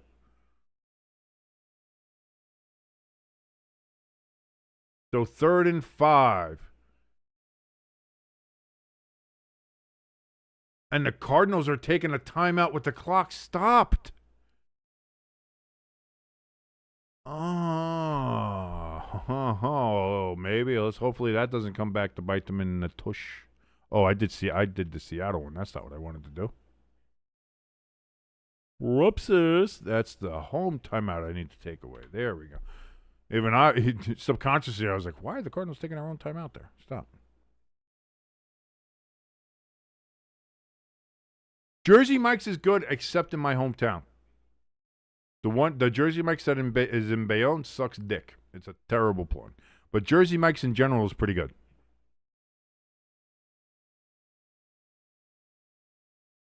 Rick Snyder? I don't think I remember Rick Snyder, no.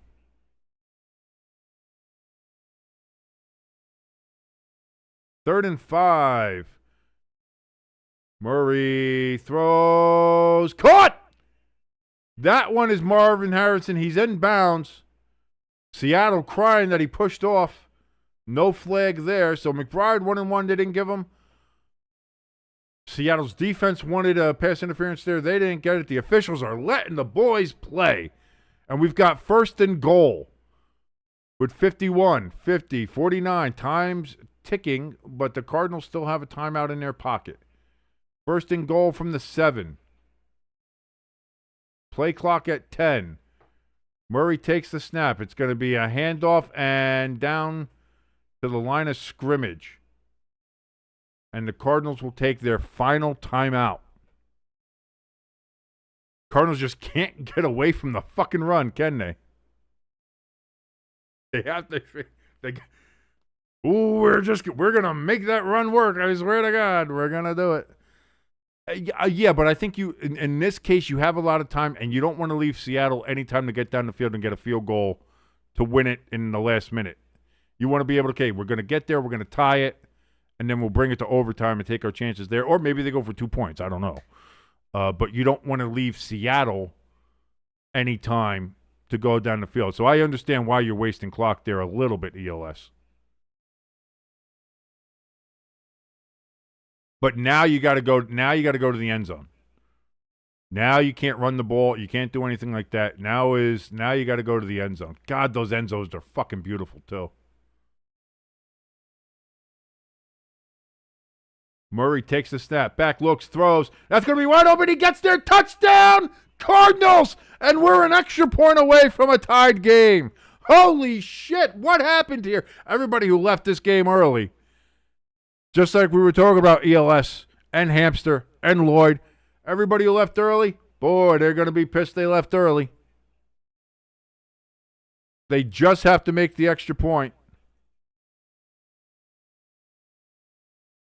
Woo-hoo-hoo. And just at the last minute, they fucking, what a game. Here comes the extra point. Snap, hold, kick. It's up. Ladies and gentlemen, we have a tied game. Out of nowhere, this game all of a sudden became fucking good. It had no right being this good. 20-20, Seahawks over the Cardinals. This game was at once 17-3 and 20-6. And in a matter of, 6 minutes in game time, we went from 20-6 to 20-20. Woo-hoo-hoo. Lloyd says, I am currently eating crow. Hey, listen, no, this game for 3.5 quarters was a fucking snooze fest. Let's be honest. It was boring as shit. Hey, 11-11, make a wish. Love you, Peppa Jack. As she, again, fades into the ether.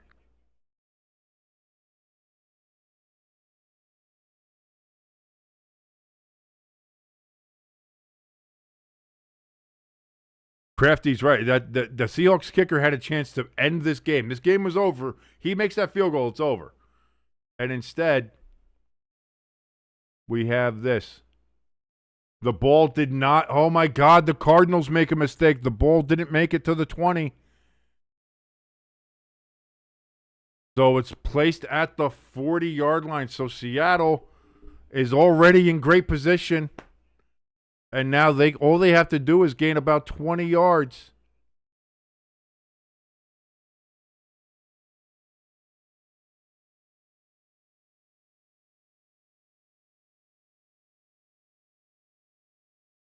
Hey, there we go, Hamster. See, look at that. I don't know if that's a good thing or bad thing that we're kind of the same on the brain there. I don't know. But, whoa. Wow, how bad? How bad is that? So Seattle kicker can redeem himself here. Darnold takes the snap. He's back. He looks. He throws to nobody in particular. Incomplete. 2nd and 10. Oh, I didn't get a chance to move the possession arrow. Sorry about that. That is over to Seattle. Can Seattle get a field goal in 28 seconds? The ELS, this is why Arizona was wasting that time.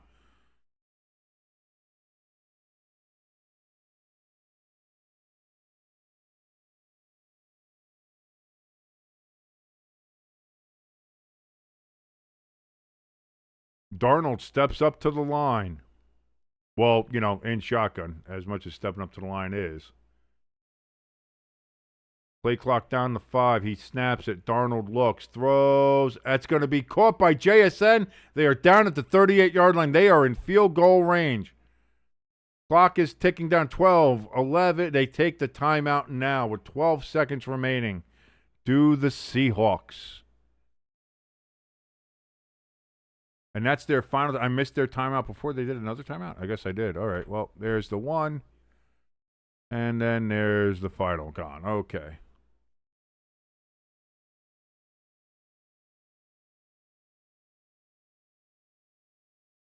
Oh, boy. Well, now Seattle in field goal range again.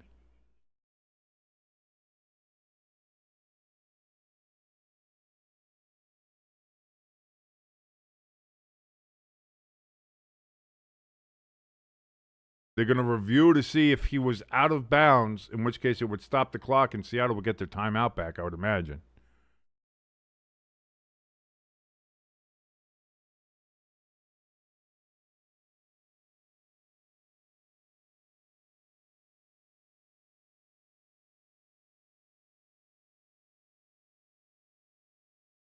They're saying JSN made it out of bounds at 18 seconds. So the clock is stopped at 18 seconds. And Seattle gets the timeout back. So they are in the catbird seat. And this is why you didn't want to score too early if you're Arizona. You were trying to milk clock, and they did. But the kick that missed the 20-yard line, missed the kicking zone there for the illegal procedure, gets it to the fucking 40. And all Seattle really had to do was really gain 20 yards. They've gained 22. And now I thought the Cardinals used both. Oh, they didn't have a timeout left? Okay, that's why I took their timeout, and it was really Seattle. All right, so I've been messing up on the timeouts. That happens. It's great.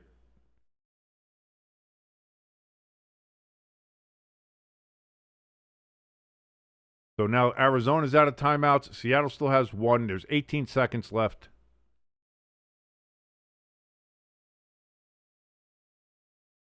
There's a chance for redemption here for Seattle's kicker Myers, Jason Myers.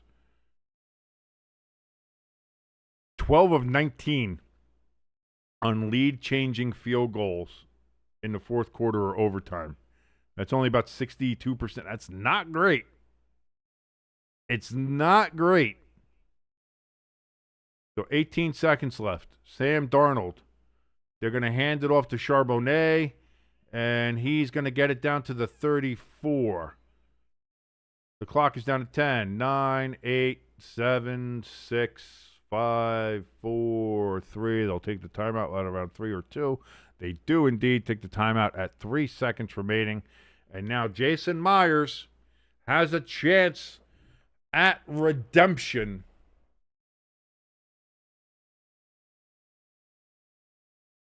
Will the Cardinals' comeback effort be for naught? Will we get overtime? Let's sit and watch. Nobody's got a timeout left, so there's no ice in the kicker.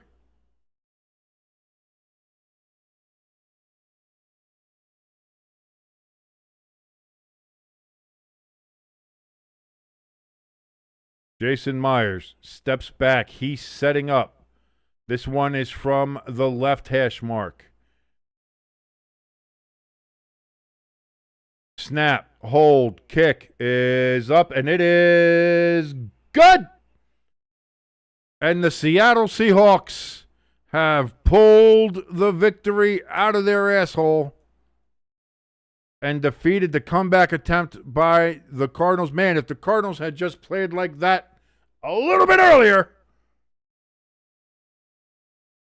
they would have been able to win the game. But instead, the Seattle Seahawks come back. Jason Myers gets his redemption.